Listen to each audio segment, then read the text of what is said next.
Welcome to it's UTV. నేను మీ నాగరాజ్ బైర్సిటీని. రాష్ట్రంలో సంచలనం రేపిన నకిలీ మద్యం కేసులో ఆరోపణలు ఎదుర్కొంటున్న మాజీ మంత్రి జోగి రమేష్ గారు మనతో ఉన్నారు. సార్ నమస్తే. బాగున్నారా? నాగరాజ్ అన్న. ఓకే. నకిలీ మద్యం కేసులో జోగి రమేష్కి వాటా ఉందా లేదా అంటే ఏమంటారు? అసలు నకిలీ మద్యం అంటేనే ఆ మకిలే తెలియదు, వాటాల గురించి ఇంకెందుకు, ఆ పాపమే తెలియదు, ఆ పాపమే తెలియదు. ఓకే. నీతిగా నిజాయితీగా ఉన్నా. ఓకే. నీతి నిజాయితీ మీ ఇంటి పేరా? నీతి నిజాయితీ జోగి రమేష్ అంటే మీ ఇంటి పేరు అది? నీతిగా నిజాయితీగా బ్రతకడం నా కుటుంబ నేపథ్యం. Okay okay. ఎలా ఉంటుంది అది ఒకసారి చెప్తారా? ధైర్యంగా మాట్లాడగలను, దమ్ముగా చెప్పగలను, దేన్నైనా ఎదుర్కొనే సత్తా నాకుంది. కాబట్టి ఈ రోజున ఈ గడ్డ మీద, కృష్ణా జిల్లా గడ్డ మీద చిన్నప్పటి నుంచి ఇప్పటి వరకు ఓకే ఒక విలువలతో విశ్వసనీయతో రాజకీయాలు చేస్తున్నాం. కాబట్టి పేదలకి మంచి చేస్తున్నాం. కాబట్టి ఇప్పటి వరకు కూడా మంచి పేరుతోనే ఉన్నాం. పేదలకు మంచి ఎలాంటి మంచి చేశారు మీరు పేదలకి? నా దగ్గరకు వచ్చిన వాళ్ళకి, నా నియోజకవర్గం పెడంలో కావచ్చు, నా మైలవరం నియోజకవర్గంలో కావచ్చు, ఏ సహాయం కావాలన్నా ఎప్పుడైనా సరే ఎనీ టైం, చిన్నప్పటి నుంచి ఇప్పటి వరకు కొన్ని వేల మంది అవ్వచ్చు, కొన్ని వందల మంది అవ్వచ్చు, నా దగ్గరికి సహాయం పొందిన వాళ్ళు ఎప్పటికీ కూడా నన్ను వచ్చిపోరు. ఓకే. ఈ ఎపిసోడ్ని మళ్ళీ మాట్లాడదాం. లిక్కర్ విషయం ఉంది కాబట్టి మళ్ళీ మాట్లాడదాం. అసలు లిక్కర్ విషయంలో మీపై ఆరోపణలు ఎందుకు వచ్చాయంటారు?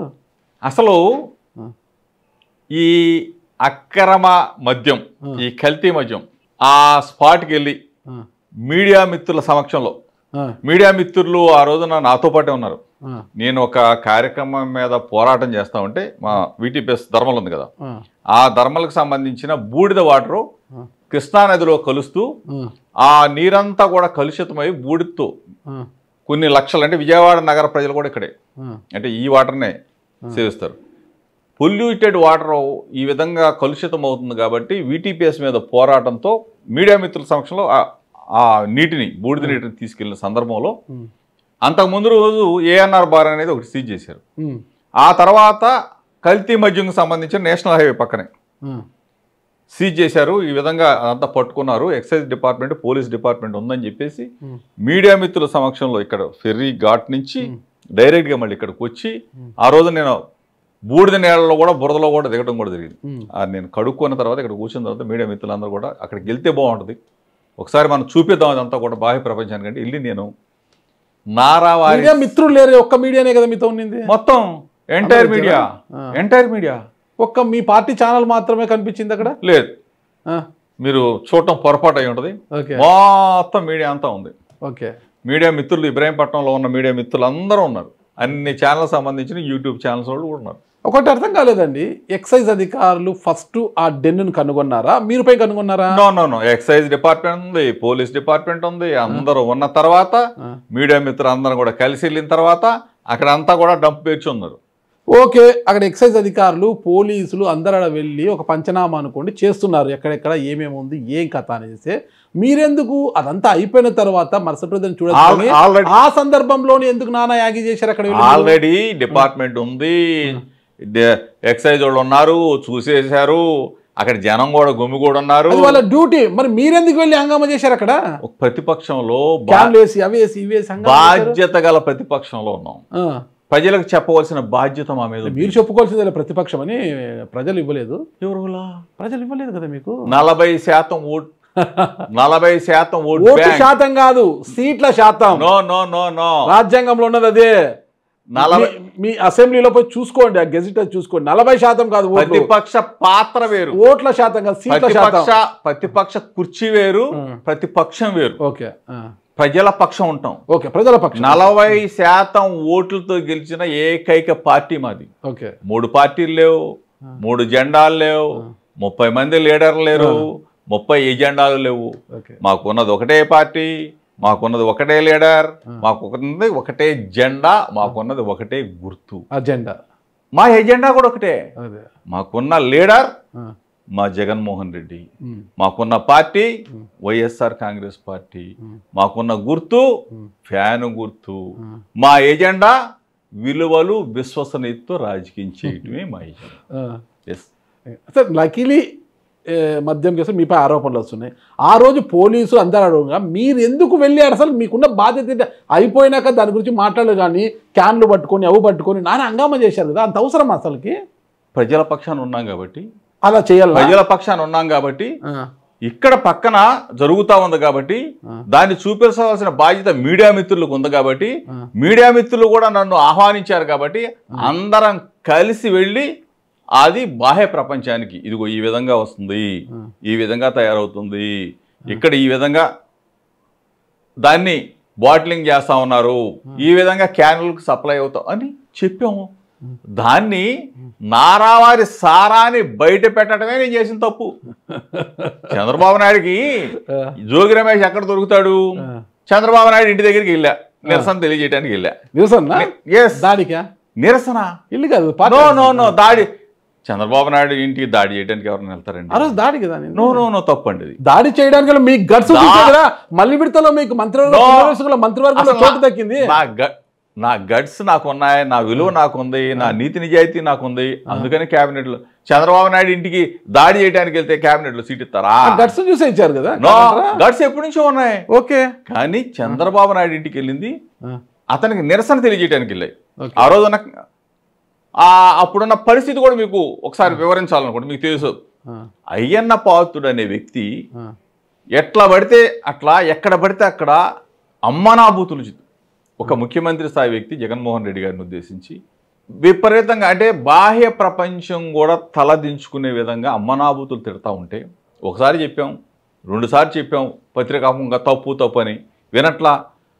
చంద్రబాబు నాయుడు గారి ఇంటికి వెళ్ళి నిరసన తెలియజేస్తే 45 సంవత్సరాల చరిత్ర గల చంద్రబాబు నాయుడు రాజకీయ చరిత్ర అయ్యన్న పాత్రుడు లాంటి వ్యక్తుల్ని కంట్రోల్ చేస్తాడేమో, ఏదైనా మొట్టికాయలు వేస్తాడేమో అనే ఉద్దేశంతో నిరసన తెలియజేయడానికి వెళ్తే అక్కడ కూడా ఎగైన్ నా మీద నా కారు అద్దాలు పగలు కొట్టారు, మా వాళ్ళ మీద దాడి చేశారు. అదంతా ఒక తతంగం అయితే మరలా ఎగైన్ ప్రభుత్వం అధికారంలోకి వచ్చిన తర్వాత మళ్ళీ ఆ కేసు బయటికి తీసి జోగి రమేష్ని అరెస్ట్ చేయాలని చెప్పేసి సుప్రీంకోర్టు దాకా ఈ ప్రభుత్వం లాయర్లు వెళ్ళి సుప్రీంకోర్టులో ఏం చెప్పారు? జోగి రమేష్ని ఒక్కడిని అరెస్ట్ చేయండి చాలు, మిగిలిన అరెస్ట్ చేయకపోయినా పర్లా అని చెప్పి వాదించారంటే నా మీద ఎంత కక్ష ఉంటే చంద్రబాబు నాయుడు ఈ విధంగా కక్ష తీర్చుకోవడానికి ప్రయత్నం చేస్తాడు. నారావారి సారాన్ని నేను చూపించడం ఏంటి జనానికి? ఈ విధంగా సారా తయారై ఈ విధంగా బ్రాందీ షాపుల్లోకి వెళ్తూ ఉంది, బ్రాందీ షాపుల్లో నుంచి బెల్ట్ షాపులకు వెళ్తుంది, బెల్ట్ షాపుల నుంచి ప్రతి ఇంటికి కూడా డోర్ డెలివరీ జరుగుతూ ఉంది. ఇది వంటి సారా దీనివల్ల అందరం నష్టపోతా ఉన్నాం, కొన్ని వందల వేల ప్రాణాలు ఈ పాటికి పోయి ఉంటాయి అని చెప్పేసి నేను చెప్పడం ఏంటి? ప్రభుత్వ అధినేత ఏం చేయాలండి? జోగి రమేష్ వేలెత్తి చూపాడు, చూపినప్పుడు నువ్వేం చేయాలా? రాష్ట్రం మొత్తం కూడా దాడులు చేయాలా? అటువంటి ఇల్లీగల్ లెక్కర్ని ఏదన్నా బ్రాందీ షాపులో ఉంటే పట్టుకోవాలా, కేసులు పెట్టాలా? ఇంతేగాని చంద్రబాబు నాయుడు లోతుల్లో ఇరుక్కుపోయాడని చెప్పేసి ఆ నెపం వైఎస్ఆర్ కాంగ్రెస్ పార్టీ మీద, ఆ నెపం జోగి రమేష్ మీద ఎత్తే మరి ఇంతకన్నా దుర్మార్గం ఇంకోటి ఉంటుందా? కరెక్ట్, దుర్మార్గం ఏమీ లేదు ఇక్కడ. ఉందా లేదని ప్రజలు తెలుస్తారు. నాకు అర్థం అక్టోబర్ 3 అంటే విజయదశమి మరుసటి రోజు తంబలపల్లి నియోజకవర్గం అంటే అన్నమయ్య జిల్లా తంబలపల్లి నియోజకవర్గం మొలకల్ చెరువు జాతీయ రహదారి పక్కన నకిలీ మద్యం తయారీ డెన్ బయటపడింది. పెద్ద పెద్ద రాష్ట్రం అంతా ఒక్కసారిగా ఉలికిపాటుకు గురైంది. 5వ తారీఖున ఇబ్రహీంపట్నంలో డెన్ బయటపడింది. ఇంతవరకు బాగానే ఉంది. అంతవరకు ఎలాంటి జోగి రమేష్ గారు కాబట్టి ఎవరు మాట్లాడలేదు. మరి నకిలీ మద్యము బయటపడి హంగామా జరుగుతుంది, మొత్తం ఇదే అయిపోయి ఉంటే కేసులు అవన్నీ దాంట్లో ఇన్వాల్వ్ అయిన అందరిని అరెస్ట్ చేసే పనిలో ఉంది ప్రభుత్వము. అయితే జోగి రమేష్ గారు అక్టోబర్ 12న హైదరాబాద్ ఎయిర్పోర్ట్ దగ్గర నిలబడి దీన్ని డైవర్షన్ పాలిటిక్స్ చేసుకుంది చంద్రబాబు నాయుడు. ఇతర పార్టీల మీద నెపం నేర్పాలని జోగి రమేష్ కూడా దీంట్లో ఇరికించాలని చూస్తోంది అని ముందుగానే చెప్పారు. అంతవరకు మీ పేరు చెప్పలేదు. అక్టోబర్ 14 మాత్రమే అద్దెపల్లి జనార్దన్ రావు మీరు చెప్పితేనే ఈ నకిలీ మద్యం నేను తయారు చేశాను, ఇది 2023 నుంచే ఉంది, తర్వాత మొలకల చెరువుకు వెళ్ళింది జోగి రమేష్ చెప్తేనే అని అన్నాడు. అంతవరకు మీ పేరు ఎక్కలేదు. దానికన్నా ముందే కూసిన కోయిలు అన్నట్టుగా మీరెందుకు అంత ఉలికిపాటికి గురయ్యి మీ పేరు చెప్పుకున్నారు? హైదరాబాద్ అన్నారు, అది కరెక్ట్ కాదు. విశాఖపట్నం ఎయిర్పోర్ట్. ఓకే, ఏదో ఆల్రెడీ ఈ ఎపిసోడ్ మీరు అంతా చూసుంటారు. అసలు దీంట్లో ఇన్వాల్వ్ అయింది ఎవరో? జయచంద్రారెడ్డి, తెలుగుదేశం పార్టీ, మీ దగ్గర నుంచి వెళ్ళాడు అక్కడికి? మా దగ్గర నుంచి వెళ్ళాడు, నాకైతే తెలియదు అతను ఎవరు. వైసీపీలో ద్వారకానాథ్ రెడ్డి గారు ఫాలోవర్ వెళ్ళాడు. ఫాలోవర్ అంటున్నారు, మాకైతే తెలీదు. చంద్రబాబు నాయుడు బీఫామ్ ఇచ్చాడు తామలపల్లి, వాస్తవం. అతనితో పాటు మా ఇక్కడ ఇబ్రహీంపట్నం జనార్దన్ ఉన్నాడు, ఏది పక్కన, ఏది వాడిద్దరు ఫ్రెండ్స్ అని చెప్పారు. ఓ పక్కనేమో జయచంద్రారెడ్డి ఇందులో కేసులో నిందితుడు, జయచంద్రారెడ్డి పిఏ ఎవరో నిందితుడు. దానికి సంబంధించి తెలుగుదేశం పార్టీ యావత్తు కూడా ఆ తమ్మలపల్లి కేసులో, మొలకల చెరువు కేసులో ఉన్నారు. జనార్దన్ రావు ఎక్కడ ఉన్నాడు? దక్షిణాఫ్రికాలో ఉన్నాడని చెప్పారు. దక్షిణాఫ్రికాలో ఉంటే వీళ్ళు ఫోన్లో మాట్లాడారు, కెమెరాలో ఉన్నాడు దక్షిణాఫ్రికా, ఫోన్లో మాట్లాడారు. మాట్లాడితే జనార్దన్ మాట్లాడారు ఫోన్లో, డిపార్ట్మెంట్ మాట్లాడితే అతను ఒక వీడియో రిలీజ్ చేశాడు కదా, జయచంద్రారెడ్డికి సంబంధం లేదు, సంబంధం లేదు, నేను వచ్చి చెప్తాను అని చెప్పాడు. వచ్చాడు, బాంబే వచ్చాడు, బాంబే నుంచి గన్నవరం వచ్చాడు. గన్నవరంలో రెడ్ కార్పెట్తో స్వాగతం చెప్పారు. డిపార్ట్మెంట్ అరెస్ట్ చేశారు, తీసుకెళ్లారు, విచారణ జరిపారు. విచారణ జరిపిన తర్వాత జనార్దన్ రావుని కోర్టులో హాజరుపరిచారు కదా, రిమాండ్ రిపోర్ట్ సబ్మిట్ చేశారు కదా. రిమాండ్ రిపోర్ట్లో ఎప్పుడన్నా జోగి రమేష్ పేరు ఉందా? కోర్టులో జనార్దన్ రావు ఎప్పుడన్నా ఎక్కడైనా సరే జోగి రమేష్ పేరు చెప్పాడా? చెప్పలా. రిమాండ్ వేశారు, రిమాండ్లోకి వెళ్ళిపోయాడు. జనార్దన్ రావు వేసుకున్న షర్టుతోనే శనివారం నాడు అతను రిమాండ్కి వెళ్తే, ఆదివారం ఈ రాష్ట్రానికి సంబంధించిన ముఖ్యమంత్రి ఒక మీటింగ్ పెట్టాడు. మీటింగ్ పెట్టి ఏమన్నాడు? విస్తుపోయే నిజాలు బయటకు వస్తాయి, విస్తుపోయే నిజాలు బయటకు వస్తాయి. ఆల్రెడీ ఇతన్ని జనార్దన్ రావు అన్న అతన్ని అక్కడే దిగిన తర్వాతనే వెంటనే నీ కుటుంబ సభ్యుల్ని, నీ పిల్లల్ని అందరినీ ఇరికిచ్చేస్తాం. జోగి రమేష్ మీ ఇంటి పక్కన కదా, మీ బజార్లో కదా, జోగి రమేష్ వాటాలు ఉన్నాయి కదా, జోగి రమేష్ మీరు పార్ట్నర్లు కదా. జోగి రమేష్ మాకేం తెలుసండి, ఏదైనా పెళ్ళిళ్ళకో పేరెంటానికి పిలిస్తే మా దగ్గరకు వస్తాడు, అక్షంతలు వేస్తాడు, లేదు ఎక్కడైనా కనపడితే అన్న నమస్కారం అన్న అంటాను, ఈ తప్ప మాకేం పరిచయాలు లేవని చెప్తే, ఎవరు చెప్పినారు మీకు ఈ విషయాలు? ఇవన్నీ కూడా అంటే ఆ మాత్రం మీరు నాగరాజు గారు యూట్యూబ్లో మీరు కూర్చుంటే ఎంత వ్యవస్థ ఉన్నా మాకు తెలీదా? పోలీస్ డిపార్ట్మెంట్ అందులో ఉన్నోళ్ళే చెప్తారు, లాయర్లు ఉన్నారు అక్కడ. లాయర్లు కాదు, ఒక లాయర్ మాత్రమే అన్నాడు. జనార్దన్ రావు అపాయింట్ చేసుకున్న ఒక లాయర్ మాత్రమే అతనేమన్నాడు, బలవంతంగా చెప్పేయడానికి చూస్తున్నారన్న మాట కూడా వాడారు కదా. మా వాడిని బలవంతంగా చెప్పేయడానికి చూస్తున్నారనే మాట కూడా వాడారు. ఇవన్నీ అట్లా జరుగుతుంది. డేట్ ఎప్పుడు అది?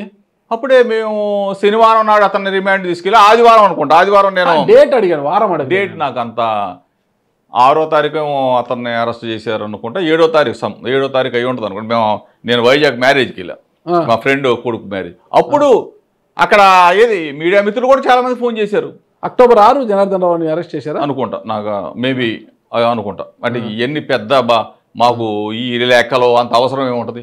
6 అరెస్ట్ చేసిన, 7న నేను మా కాశీ విశ్వనాథ్ అని చెప్పేసి వైజాగ్ మ్యారేజ్కి వెళ్ళినప్పుడు మీడియా మిత్రులు కూడా కొంతమంది ఫోన్ చేశారు, అన్న మీ పేరు చెప్పని ఇచ్చారు. మరి ఉంటారు కదా డిపార్ట్మెంట్, మీడియా మిత్రులు కూడా ఉన్నారా లోపల? మీడియా మిత్రులు కూడా తెలుసు లోపల ఉన్నారా, జనార్దన్ రావు పక్కన ఉంటారు తెలుసు. మీడియా ఇప్పుడు జనార్దన్ రావు అన్నదాన్ని కోర్టుకు హాజరుపరిచినప్పుడు ఇట్లా జోగి రమేష్ గారి పేరు చెప్పని చెప్పి నా మీద బలవంతం ఉందని చెప్తాడు కదా పక్కన.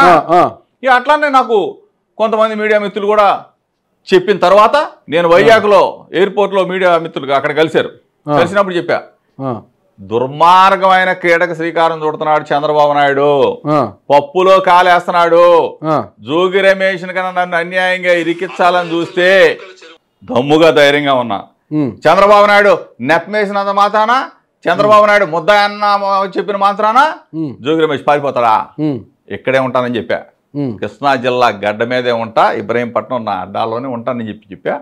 ఇక్కడి నుంచి కదిలేదు లేదని చెప్పా. ఒకటే చెప్పా చంద్రబాబు నాయుడికి, నీకు పిల్లలు ఉన్నారు, నీకు కుటుంబం ఉంది, నాకు భార్య బిడ్డలు ఉన్నారు, తిరుమల వెంకన్న దగ్గరికి వెళ్దాం, తిరుమల వెంకన్న సన్నిధికి వెళ్దాం, జోగి రమేష్ తప్పు చేశాడని చెప్పు, ఏ శిక్షకైనా ఈ దేన్నైనా అనుభవించడానికి సిద్ధంగా ఉన్నానని చెప్పా. నా పిల్లల్ని తీసుకొస్తానని చెప్పా. లేదు నేను ప్రమాణం చేస్తా ఏ తప్పు చేయలేదని చెప్పి. నేను అక్కడికి రాలేను, తిరుమల దాకా నేను ముఖ్యమంత్రిని కదా అనుకుంటామేమో, కృష్ణానది ఒడిన అవతల ఉన్నావు, యువతలు నేనున్నా, అమ్మ కనకదుమ్మ దగ్గరికి వెళ్దాం పద, ప్రమాణం చేద్దామని చెప్పా. అంతకుముందు నేను కూడా చెప్పా, సిబిఐ ఎంక్వైరీ కోరాం, ఏది మా పార్టీ తరఫున, ఇవన్నీ కూడా సిట్లు బోట్లు లేనప్పుడే, ఏది నా పేరు రానప్పుడు కూడా సిబిఐ ఇమ్మని చెప్పి పెడి. తర్వాత తిరుమల రమ్మన్నాం, తర్వాత అమ్మ కనకదుర్గమ్మ దగ్గరికి రమ్మను. ఇవన్నీ నేను రాలేను, నేను ముఖ్యమంత్రిని, నా స్థాయి నీ స్థాయి ఊడి కాదని అనుకుంటావేమో. తిరుమల రాలేకపోయినా, అమ్మ కనకదుర్గమ్మ దగ్గరికి రాలేకపోయినా నేనే నీ ఇంటికి వస్తా చంద్రబాబు నాయుడు గారు, నీ ఇంటికి వస్తా భగవద్గీత. జోగి రమేష్ తప్పు చేశాడని చెప్పు, మళ్ళీ విచారణ కూడా కొన్న ఏ శిక్షకైనా అనుభవిస్తానని చెప్పా. దానికి లేదు. నార్కో ఎనాలిసిస్ టెస్ట్కి సిద్ధమని చెప్పా, దానికి సమాధానం లేదు. ఇవన్నీ కాదు, తిరుమల రాడు, కనకదుర్గమ్మ దగ్గరికి రాడు, సిబిఐ ఎంక్వైరీ ఏమో, లైట్ డిటెక్టర్ టెస్ట్ అన్న. లైట్ డిటెక్టర్ టెస్ట్ అవసరంలా. మా చంద్రబాబు నాయుడు చెప్పాడు నార్కో ఎనాలిసిస్ టెస్ట్ రెడీ అని చెప్పేసి చంద్రబాబు నాయుడు గారి తరఫున వరలరామయ్య అడిగాడు 3 రోజుల క్రితం 4 రోజుల క్రితం. రెడీ అని చెప్పా. దమ్ముగా చెప్తున్నా, ధైర్యంగా చెప్తున్నా. భారతదేశంలో కాదు, ప్రపంచంలో ఉన్న ఏ ఏజెన్సీ అనేది వచ్చుకో చంద్రబాబు నాయుడు, ఎంక్వైరీ చేయించుకో, నా తల తీసేస్తా ఇందులో గాన తప్పు జరిగి ఉంటే. ఎందుకంటే నా ఇన్వాల్వ్మెంట్ ఉండదు. జనార్దన్ రావు చేత బలవంతంగా చెప్పించారంటారా? చెప్పిస్తున్నారు. ఓకే, చేతగాని సవట సన్నాసులు కాబట్టి జోగి రమేష్ని 1 2 నెలలు 3 నెలలు ఇబ్బంది పెడితే చంద్రబాబు మిమ్మల్ని ఎందుకు టార్గెట్ చేసి చెప్పా కదా ఇందాక చెప్పాను కదా. చంద్రబాబు నాయుడు ఇంటికి దాడికి వచ్చాను అనుకున్నాడు. చంద్రబాబు నాయుడు ఇంటికి నిరసన తెలియజేయడానికి నేను అంతకన్నా ఎక్కువ పొంగునూరు పుడింగి అని పెద్దిరెడ్డి గారిని ఆయన విమర్శించారు. కుప్పంలో ఒక వైనాట్ కుప్పంతో స్టార్ట్ అయ్యి వైనాట్ 175 అంటూ పెద్దిరెడ్డి రామచంద్రారెడ్డి గారు చేసిన హంగామా అంతే కదా. కుప్పంలో లోకల్ బాడీ ఎలక్షన్స్లో కూడా చాలా హంగామా చేశారు. అంటే ఈసారి పెద్దిరెడ్డి రామచంద్రారెడ్డి కావచ్చు, ఆయన తనయుడు కావచ్చు, ఎలా అసెంబ్లీలోకి అడుగు పెడతారో చూస్తారని చంద్రబాబు నాయుడు గారు ఒక శబ్దం కూడా చేశారు. జరిగింది ఎక్కడ? పెద్దిరెడ్డి గారి తమ్ముడు ఇలాకా తంబల్లపల్లి, ఆయన తమ్ముడు ద్వారకానాథ్ రెడ్డి గారు కూడా ఎమ్మెల్యేగా ఉన్నారు అక్కడ. ఒకవేళ ఇరికిస్తే జనార్దన్ రావుతో పెద్దిరెడ్డి రామచంద్రారెడ్డి, పెద్దిరెడ్డి ద్వారకానాథ్ రెడ్డి గారి పిలుపు మేరకే నేను తంబల్లపల్లికి వెళ్ళి మొలకల చెరువులో నకిలీ సారా తయారు చేశానని చూపించాలి. కానీ జోగి రమేష్ని అంత టార్గెట్ ఎందుకు చేస్తారు? మీరు మాజీ కదా, తీసేసించాల్సిందారు మీరు. మీ పైన టార్గెట్ ఏంటి? పెద్దిరెడ్డి గారు కావచ్చు, పెద్దిరెడ్డి తమ్ముడు ద్వారకానాథ్ అసెంబ్లీలో అడుగు పెట్టడం చంద్రబాబు నాయుడికి కంటగింపుగా ఉంది. నేను ఓడించాలనుకున్నాను, కానీ వీళ్ళు గెలిచి అసెంబ్లీలోకి వచ్చారనేది ఒక బాధ ఉంటుంది. వాళ్ళని ఇరికించాలని ప్రయత్నం చేస్తారు, కానీ మిమ్మల్ని ఇరికించాలి. ఆల్రెడీ పెద్దిరెడ్డి గారి కుమారుడు మిథున్ రెడ్డి ఇరికించేశారు. ఆల్రెడీ అది గత ప్రభుత్వం, మీ ప్రభుత్వం జరిగిన నకిలీ మద్యం, ఆల్రెడీ నా కుమారుడిని ఒక కేసులో అక్రమంగా ఇరికించారు. ఈ రోజున టార్గెట్ ఈ కృష్ణా జిల్లాలో దమ్ముగా ధైర్యంగా ఈ ప్రభుత్వాన్ని, ఈ నాయుడిని, ఈ లోకేష్ ని ప్రజా సమస్యల మీద మాట్లాడే దమ్ము ధైర్యం జోగి రమేష్ ఉంది. కాబట్టి జోగి రమేష్ వాయిస్ ని, జోగి రమేష్ శక్తి సామర్థ్యాలను దెబ్బ కొట్టాలనే చంద్రబాబు నాయుడు కుట్ర తప్ప అసలు ఈ నకిలీ మద్యంతో మలినమైపోయిన చంద్రబాబు నాయుడు ప్రభుత్వం జోగి రమేష్ మీద బురద వేయండి. జోగి రమేష్ అతను చెప్తే మంచి చెప్తాడు, దాన్ని నువ్వు స్వీకరించాలి తప్ప ఎగైన్ నీ గొంతుకి మెడ చుట్టుకుందని చెప్పేసి దాన్ని తిప్పి వైఎస్ఆర్ కాంగ్రెస్ పార్టీ మీద, దాన్ని తిప్పి జోగి రమేష్ మీద ఇరికించాలని చూడటం న్యాయమా ధర్మమా? ఎవడైనా దమ్ముగా ఇన్ని నేను చెప్పిన దానికి ఎవడన్నా వస్తాడా? Lie detector test, narco analysis test, Tirumala, Bezawada Kanakadurgamma, ఈవెందో నీ ఇంటికి వస్తానని చెప్తున్నా కదా. ఇన్ని సవాళ్ళు చేసినా వాళ్ళు రావడం రాలా. ఇన్ని సవాళ్ళు చేస్తున్నా దొరకాలి కదా. ఏమి దొరకదు, ఏమి పట్టుకోలేవు. నీ ఆనందం కోసం ఏం చేస్తావు? క్షణికానందం కోసం, రాక్షానందం కోసం 1 2 నెలలు వాడితో చెప్పించి వీడితో చెప్పించి ఏమన్నా దొరుకుద్దా? తర్వాత సిట్ అధికారులు కూడా చెప్పారు. సిట్ అధికారులకి చంద్రబాబు నాయుడు సిట్ అంటాడు, సిట్టు, స్టాండ్ అంటే స్టాండు, కూర్చోమంటే కూర్చోవటం, పడుకోమంటే పడుకో, ఇది చెయ్యొద్దు. చంద్రబాబు నాయుడు మా ఉంటే ఇంకన్నా 2.5 సంవత్సరాలు ఉంటాడు. 2.5 సంవత్సరాలు ఇంకా 18 నెలలు అయిపోయింది. సరే 2 సంవత్సరాలు, 3 సంవత్సరాలు, ఇంకో 6 నెలలు ఎలక్షన్ పీరియడే కదా. ఎలక్షన్ పీరియడే కదా, ఎన్ని కామనే కదా. ఇప్పటికే పోతా ఉన్నాడు కదా. ఇప్పటికి జనం ఏమంటున్నారు? చంద్రబాబు నాయుడు పోవాలి, జగన్ రావాలంటున్నారు. ఎందుకంటారు? అప్పుడే పక్కా చూసుకోండి, జనంలోకి వెళ్ళి మీరు కూడా ఒక సర్వే తీసుకోండి. అంటే అది జోగి రమేష్ గారికి మధ్యన కళలు ఎక్కువైపోయినాయి. పాపము అధికారం కోల్పోవడంతో ఆయనకు నిద్ర పట్టక కళల్లో తేలి ఆడుతున్నారనేది బయట జనం అంటున్నారు. అంటే పవర్ లేకపోతే ఆయన ఎట్లా అయిపోతుంది అంటే మేము నువ్వు చేసే ప్రతిదానికి తానా తందానా అని ఎవరు చెప్పడం లేదే. ప్రతిదానికి మీరు అత్యుత్సాహం ప్రదర్శిస్తున్నారంటున్నారు. దీనికి 17 మెడికల్ కళాశాల ఉద్యోగ సంఘాలతో భేటీ తర్వాత వాళ్ళకు ఒక డిఏ ఇచ్చారు. ఉద్యోగ సంఘాలు రోడ్డు ఎక్కలేదు, మాకు మద్దతు ఇవ్వండి మీ దగ్గరికి రాలేదు. కానీ ఆ ఉద్యోగ సంఘాల తరపున మేము పోరాటం చేస్తామని మీరు ముందుకు వస్తున్నారు. మీరు అధికారంలో ఉన్నప్పుడు ఉద్యోగ సంఘాలకు వెలగబెట్టింది ఏమీ లేదు. మీ సీఎం జగన్మోహన్ రెడ్డి గారు ఆ రోజుల్లో ఉద్యోగ సంఘాలతో ఒక నిమిషము కేటాయించి ఒక కప్పు కాఫీ కానీ ఒక బిస్కెట్ కానీ తినింది లేదు. సజ్జల రామకృష్ణారెడ్డి గారిని బొత్స గారిని కొని పంపించేసి మమ అనిపిస్తాను.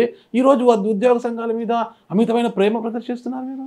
ఉద్యోగ సంఘాలు పాపం ఉద్యోగస్తులను ఒకసారి వెళ్ళి అడగండి నాగరాజు గారు. సరే వాళ్ళు ఏమన్నా అడిగారా మిమ్మల్ని? మీరెందుకు భుజాలు తడుముకుంటున్నారు? ప్రతిపక్షంలో మా పాత్ర ప్రజలు ఇబ్బంది పడుతుంటే చూడటానికా? వాళ్ళు అడిగారు మిమ్మల్ని?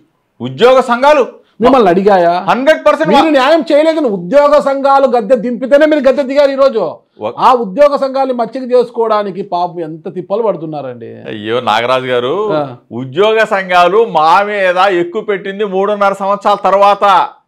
ఉద్యోగ సంఘాలు అర్థం చేసుకున్నాయి. కరోనా కష్టకాలంలో కూడా 2 సంవత్సరాలు కరోనా పట్టి పీడించిన జగన్మోహన్ రెడ్డి గారి ప్రభుత్వంలో మంచి జరిగింది. ఐఆర్ ఇచ్చాం, అన్ని ఇచ్చాం, టీఎల్ పెండింగ్ కొంచెం ఉండొచ్చు, ఇబ్బంది పడవచ్చు. వెంకటరామరెడ్డిని పక్కన పెట్టి మిగతా ఏ ఒక్కరితోనే చూపించగలరా? ఇప్పుడు వెళ్ళండి, ఒక ఉద్యోగ సంఘం నాయకుడు వెళ్ళండి. ఇప్పుడు వెళ్ళి ఉద్యోగ సంఘాల నాయకులు అవసరంలా, ఉద్యోగస్తుల దగ్గరికి వెళ్ళిన పాపం వెళ్ళి 16 నెలలు అవుతా ఉంది కదా. 16 నెలల కాలంలో చంద్రబాబు నాయుడు పరిపాలన ఎట్లా ఉంది? చంద్రబాబు నాయుడు వాళ్ళకి మేలు చేశాడా? జగన్మోహన్ రెడ్డి గారి పరిపాలనలో మేలు జరిగిందా? ఒక్కసారి లెక్కలు తీసి చూడండి. ఉద్యోగ సంఘాలు వాళ్ళ శబాష్ జగన్మోహన్ రెడ్డి అనుకోతే అప్పుడు నాకుంటండి. జోగి రమేష్ పేదల మనిషి గట్స్తో మాట్లాడతాడు, గట్టిగా మాట్లాడతాడు, నిజాయితీగా మాట్లాడతాడు కదా. ఈ నిజాయితీ ఎందుకు మిమ్మల్ని మీ పార్టీ నాయకులు గుర్తించడం లేదా? దేనికి అసలు? 2009లో జోగి రమేష్ గారు ఎక్కడి నుంచి గెలిచారు? పెడనా. 2014 మైలవరం ఓడిపోయారు. 2019 పెడనా గెలిచారు. 2024 పెనమలూరు. ఏం ఆలోచించారు? గుర్తులేదా నియోజకవర్గం? పెనమలూరు అంటే అట్లా ఆలోచించింది కాదు.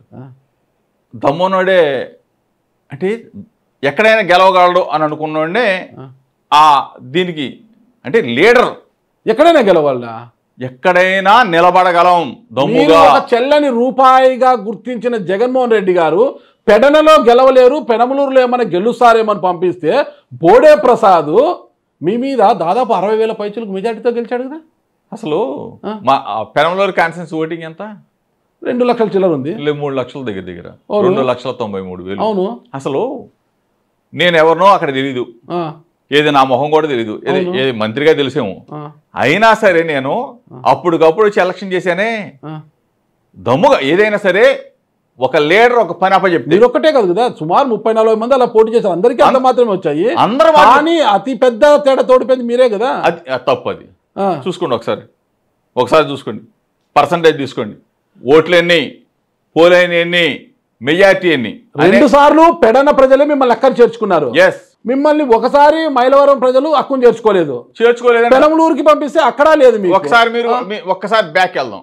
మైలవరంలో నేను అప్పటికప్పుడు వచ్చి 7,000 తేడాతో ఓడిపోయా, అంతే కదా. పెరిగింది ఇక్కడ. అప్పుడు అంతకు ముందు ఉన్న ఇన్ఛార్జిని కాదనంటే పక్కన పెట్టి జగన్మోహన్ రెడ్డి గారు నాకు సీట్ ఇచ్చారు అనుకోండి. అయినా సరే ఎంత తేడా? 7,000. నా రెబల్ ఎంత గెలిచాడు? 12,000. నా రెబల్ అభ్యర్థి, వైఎస్ఆర్ కాంగ్రెస్ పార్టీ రెబల్ అభ్యర్థి 12,000 ఓట్లు చీలిస్తే 7,000 తేడాతో అప్పటికప్పుడు వచ్చి ఇక్కడ. ఈరోజు నేను కూడా చెప్తా ఉన్నా, దమ్ముగా చెప్తా ఉన్నా, మైలవరంలో 2029 ఎన్నికల్లో వైఎస్ఆర్ కాంగ్రెస్ పార్టీ జెండా ఎగరవేయటం ఖాయం. మైలవరంలోనే కాదు, ఈవెందో జగన్మోహన్ రెడ్డి గారు ముఖ్యమంత్రి కావటం ఖాయం. ఇది రాసి పెట్టుకో. ప్రజలు చెప్పాలి, మీరు కాదు. 100%. జనార్దన్ రావుతో అద్దేపల్లి జనార్దన్ రావు లిక్కర్ కేసులో A1గా ఉన్న అద్దేపల్లి జనార్దన్ రావుతో మీకు పరిచయం ఉందా లేదా? అసలు మా ఊరే కదా. ఓకే. నేను ఇక్కడ పుట్టి పెరిగా. 53 సంవత్సరాల 54 సంవత్సరాల వయసు. ఈ ఇంట్లో ఎవరున్నారు ఏంటి? నా ఇబ్రహీంపట్నం, నా కొండపల్లి మున్సిపాలిటీ. ఇక్కడ ప్రతి ఒక్కడూ నాకు తెలుసు.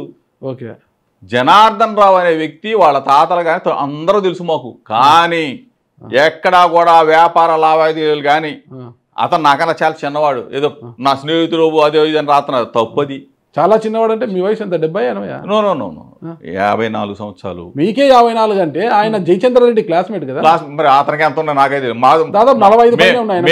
మేము వాళ్ళు కలిసి చదువుకుంది లేదు, ఎక్కడ కలిసి స్నేహంగా తిరిగింది లేదు, వ్యాపారం చేసింది లేదు, లేదా దక్షిణ ఆఫ్రికాలోనో లేకపోతే ఇంకో చోట మాకు సంబంధాలు లేవు. దమ్ముగా ఉన్నాను కాబట్టి ఇన్ని సర్వేలు ఏది ఇన్ని రమ్మని చెప్పేది. జనార్దన్ రావు తెలుసు, మా ప్రాంతీయుడే, మా కాలనీనే, మా వీధిలోనే ఉండేవాడు మీరు. ఇప్పుడు కాదు ఎప్పుడో కానీ తెలుసు. ఎప్పుడో నాగరాజ్ అనే జర్నలిస్టు మాట్లాడాల్సిన అవసరం జోగి రమేష్ కాదు. నాగరాజ్ అనే జర్నలిస్టు దాదాపు 8-9 సంవత్సరాల క్రితం వచ్చి జోగి రమేష్ గారు ఇంటర్వ్యూ చేశారు. ఇప్పుడు మళ్ళీ ఇప్పుడు చేస్తున్నాడు అంటే 8 సంవత్సరాల నుంచి నాగరాజ్ తెలుసు, తెలియదని చెప్పేది. అలాగే అద్దేపల్లి జనార్దన్ రావు కూడా మీకు తెలుసు. కానీ మీ నాయకుడు జగన్మోహన్ రెడ్డి గారికి పాపం ఒక క్లారిటీ లేనట్టుంది. నిన్నటి రోజు ప్రెస్ మీట్లో అసలు అద్దేపల్లి జనార్దన్ రావు ఎవరో మా జోగి రమేష్కి తెలియదు. మీరు వినలా సరిగ్గా. 12 సంవత్సరాల క్రితం ఫోటో తీసుకొచ్చి చూపించారు అప్పుడు సంగతి. కానీ ఇప్పుడు మాత్రం ఇప్పుడు ఎక్కడ ఉంది మాకు అసలు పరిచయం ఉంది కదా. పరిచయం నేనే చెప్తున్నా కదా. అసలు నాకు ఇబ్రాహీంపట్నంలో పుట్టిన ప్రతి ఒక్కడో నాకు తెలుసు. మేము పేరు పెట్టి పిలుస్తాం. మా చిన్నప్పటి నుంచి మాది రాజకీయ కుటుంబం. ప్రతి ఇంటికి వెళ్ళి ఓట్లు అడిగిన కుటుంబం మాది. ప్రతి ఇంటికి వెళ్ళి మా దగ్గర సహాయం కోరిన కుటుంబం మాది. తెలియదని అసలు ఎట్లా అంటాం అసలు? ఇప్పుడు ఒకటి మాత్రం వాస్తవం, చంద్రబాబు నాయుడు చెప్పినట్టు. ఎన్ని సంవత్సరాల నుంచి మీకు ఆయన టచ్లో లేడు? ఇప్పుడు అతను ఇంట్లో పెళ్ళి ఉంది, మమ్మల్ని పిలుస్తారు, మేము వెళ్తాం. ఎక్కడన్నా కనపడతాడు పెళ్ళిలో నమస్కారం పెడతాం. ఎక్కడన్నా బజార్లో ఇప్పుడు రాజకీయంగా మేము ఉన్నప్పుడు, నేను ఒక పెద్ద మనిషిగా నేను ఇక్కడ ఉన్నప్పుడు, నేను ఇక్కడ పుట్టి పెరిగిన ప్రతి ఒక్కడు పార్టీలు ఏమవుతుంది నాకు నమస్కారం పెడతారు కదా. మంచివాడు వెళ్తున్నప్పుడు ఎవరికైనా నమస్కారం పెడతాడు, చెడ్డవాడు వెళ్తే పక్కకి వెళ్ళిపోతారు. అంతేగాని అతను తెలిసినంత మాత్రాన వాళ్ళతో మాకేం వ్యాపార లావాదేవీలు ఉంటాయి? చంద్రబాబు నాయుడిని నా మీద బురదేసేటప్పుడు నేనేం చేశానో చూసుకోమని చెప్పమన్నా.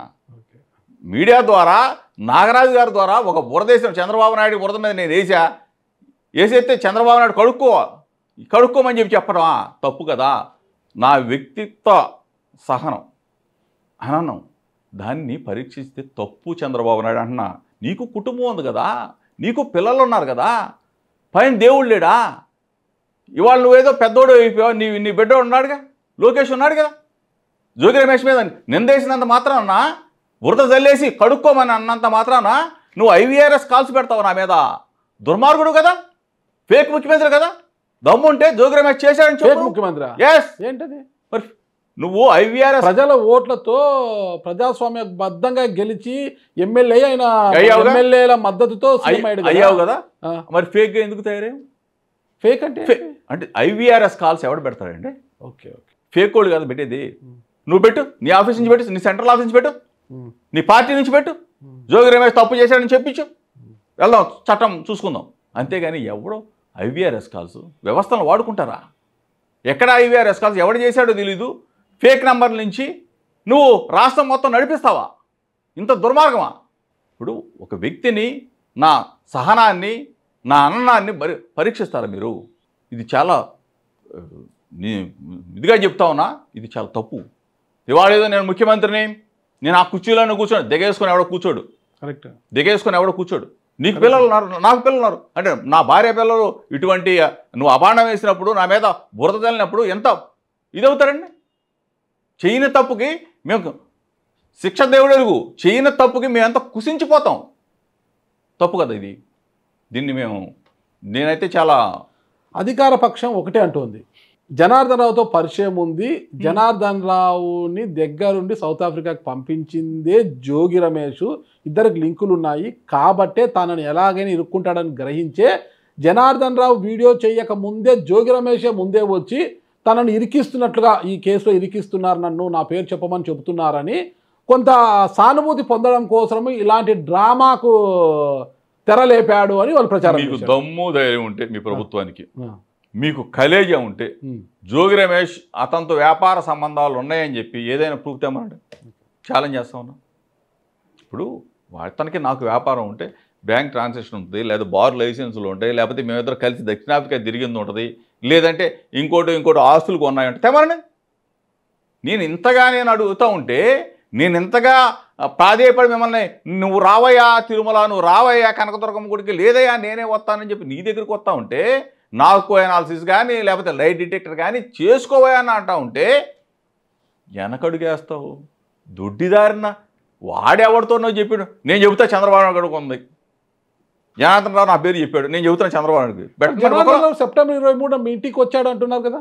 నా ఇంటికి వచ్చిన పరిస్థితులు ఎక్కడైనా ఉంటే చెప్పానండి. నా దగ్గర ఏది మా క్యాంప్స్ ఉంటాయి ఇక్కడ. సీసీ ఫుటేజ్ అది విషయం గ్రహించి సరే, ఎప్పుడైతే సీసీ ఫుటేజ్ మీరంతా డిలీట్ చేయించారు అని సీసీ కెమెరా టెక్నీషియన్ పోలీసులకు చెప్పాడనేది అంటున్నారు. ఎవడైనా రావచ్చు. పక్కనే బ్యాంకు, పంజాబ్ నేషనల్ అడిగితే మేము 10 రోజుల కన్నా ఎక్కువ మాదో అసలు 10 రోజులు ఉంటుందో 20 రోజులు ఉంటుందో ఎవడు చూస్తారండి ఇది. నాగరాజు గారు ఎప్పుడు వచ్చిపోయాడు, 6 సంవత్సరాల క్రితం ఉంటుందా? ఎవడన్నా అడిగాడా నన్ను ఏమన్నా? నీ పోలీస్ డిపార్ట్మెంట్ ఇక్కడ ఉన్నాయిగా, నా ఇంటి పోలీసులు డేటా ఎవడండి నన్ను అడిగాడు? అడగమండి అసలు, నన్ను ఎవడు అసలు అడిగేది? సెప్టెంబర్ 23 రాలేదా ఇంటికి? అసలు సమస్య లేదు. మరి మీడియా సమావేశంలో మీడియా మిత్రులు అడిగినప్పుడు నా దగ్గరకు ఎవరెవరో వస్తుంటారు, నువ్వు కూడా వచ్చావు, వచ్చాడేమో బయట నిలబడ్డాడేమో అన్నారు కదా. నేను ఇక్కడ ఉంటా, నా ఇంటి ముందు 100 మంది పోతుంటారు, నా జనం ఇక్కడ ఉంటారు, నా జనం దగ్గర ఆగిపోవచ్చు, నా జనం దండం పెట్టవచ్చు. ఇవన్నీ ఎవడో వెళ్తే అసలు జనార్దన్ రావుకి నాకు వ్యాపార లావాదేవీ ఉంటే తీసుకురావయ్యా బాబు చంద్రబాబు నాయుడు లోకేష్ అని నేను అడగటం ఏంటి? వాడు మీ ఇంటికి వచ్చాడంట కదా, వాడు మీ ఇంటి నుంచి వెళ్ళాడంట కదా, ఈ సొల్లు కబుర్లా. మరి వసంత కృష్ణప్రసాద్ ఒక ఆరోపణ చేస్తున్నారు. చెప్పండి. ఆయన ఎమ్మెల్యేగా ఉన్నప్పుడు మీరు పెడన మంత్రిగా ఉన్నారనుకుంటా, ఏఎన్ఆర్ బార్ అండ్ రెస్టారెంట్ని అక్కడ నుంచి తరలించాలని స్థానికుల ఫిర్యాదు మేరకు తరలించే ప్రయత్నంలో మీరు ఫోన్ చేసి జనార్దన్ రావు మనోడే కొంత అదేదో రెస్టారెంట్ బార్ని తరలించాలన్నట్టు చూసుకొని పో అని నాకు ఫోన్ చేశారు అని వసంత కృష్ణప్రసాద్ అంటున్నాడు. ఫేక్ గాడు. ఎవరు? ఏడే కృష్ణప్రసాద్ అన్నాడు. ఆయన ప్రజాస్వామ్య బద్దంగా గెలిచాడు. మళ్ళీ గెలవటం నేను ఒకటే చెప్తా ఉన్నా, వైసీపీలో భాష నేను భాష కాదు, ఈ ఫేక్ పట్టు లేనట్టుంది. ఒకటి గుర్తు పెట్టుకోండి, మీరు ఒక ఎమ్మెల్యే, మీరు మీ పరిధిలో కొంతమంది వచ్చి ఒక బార్ మీద మీకు కంప్లైంట్ ఇచ్చారు. ఇచ్చినప్పుడు ప్రజల పక్షాన ఉంటావా, బారోడు పక్షాన ఉంటావా? ప్రజల పక్షానే ఉండాలి. ఉంటారు కదా, ప్రజల పక్షాన ఉండాలా.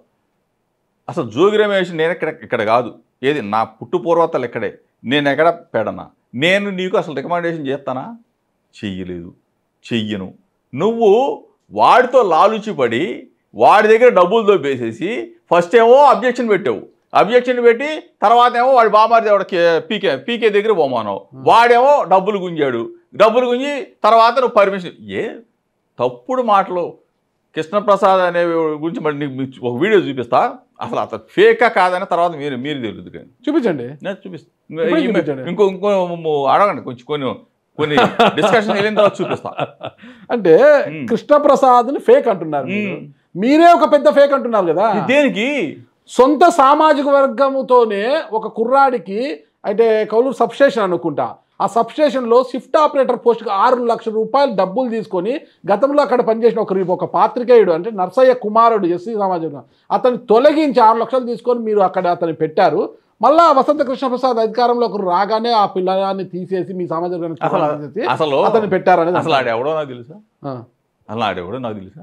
మీ సామాజిక వర్గం అసలు ఎవడో? ఇప్పుడు మీరు చెప్పడం తప్ప, రోడ్ల మీద వాక్కోవడం తప్ప నాకు తెలిసింది అసలు. దగ్గరకు వచ్చి గొడవ చేసి 6 లక్షలు ఇచ్చారంట. పనికి మాలినోడాడు, కేపీఐ అనేవాడు పనికి మాలినోడాడు.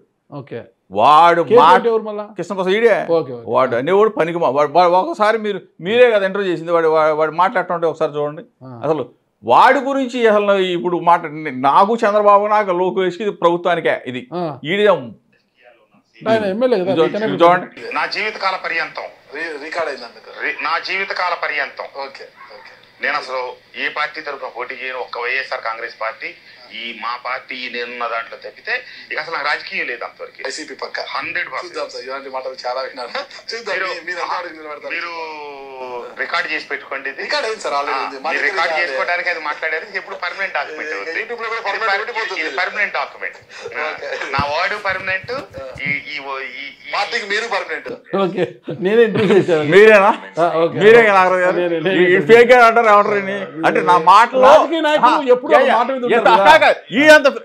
నిన్న కాక మొన్నే కదా, ఏది ఎలక్షన్స్ ముందు అనుకుంటా మీరు రెడ్డిగూడెం దగ్గర ఏంది ఇప్పుడు నేను ఒకటి చెప్తాను, మా భాష పరుషంగా ఉండొచ్చు, మా మనసు పవిత్రంగా ఉంటుంది. ఓకే. ఎందుకంటే ఇటువంటి వాళ్ళందరూ వచ్చి రాజకీయాలని కలుషితం చేసి వ్యవస్థలను పాడు చేసి డబ్బులు ఉండేవాళ్ళు కదా అని చెప్పేసి సీట్లు ఇస్తే దోచుకోవటానికి అడ్డంగా నాకేసేసి ఇసుక బూడిద మట్టి ఏది మొత్తం నియోజకవర్గం మొత్తం నాకి పారేశారు. ఇతను వీళ్ళ బామర్ది పీకే ఇద్దరు కలిసి మొత్తం కూడా దోచి పారేశారు. ప్రతి లిక్కర్ షాపుల సంగతి దేవుడు, లిక్కర్ షాపులు బెల్ట్ షాపులు, మీకు గ్రామాల్లో బెల్ట్ షాపులు పెట్టాలంటే పాటలు పడుతున్నారు తెలుసా మీకు? ఒక ఊర్లో మంచినీటి కుళాయిల కన్నా బెల్ట్ షాపులే అధికంగా ఉన్నాయి. బెల్ట్ షాపులు, ఈ బెల్ట్ షాపులు పాడాలంటే పాటలు పాడాలి. ఒక్కొక్క షాపు 4 లక్షలు 5 లక్షలు 10 లక్షలు.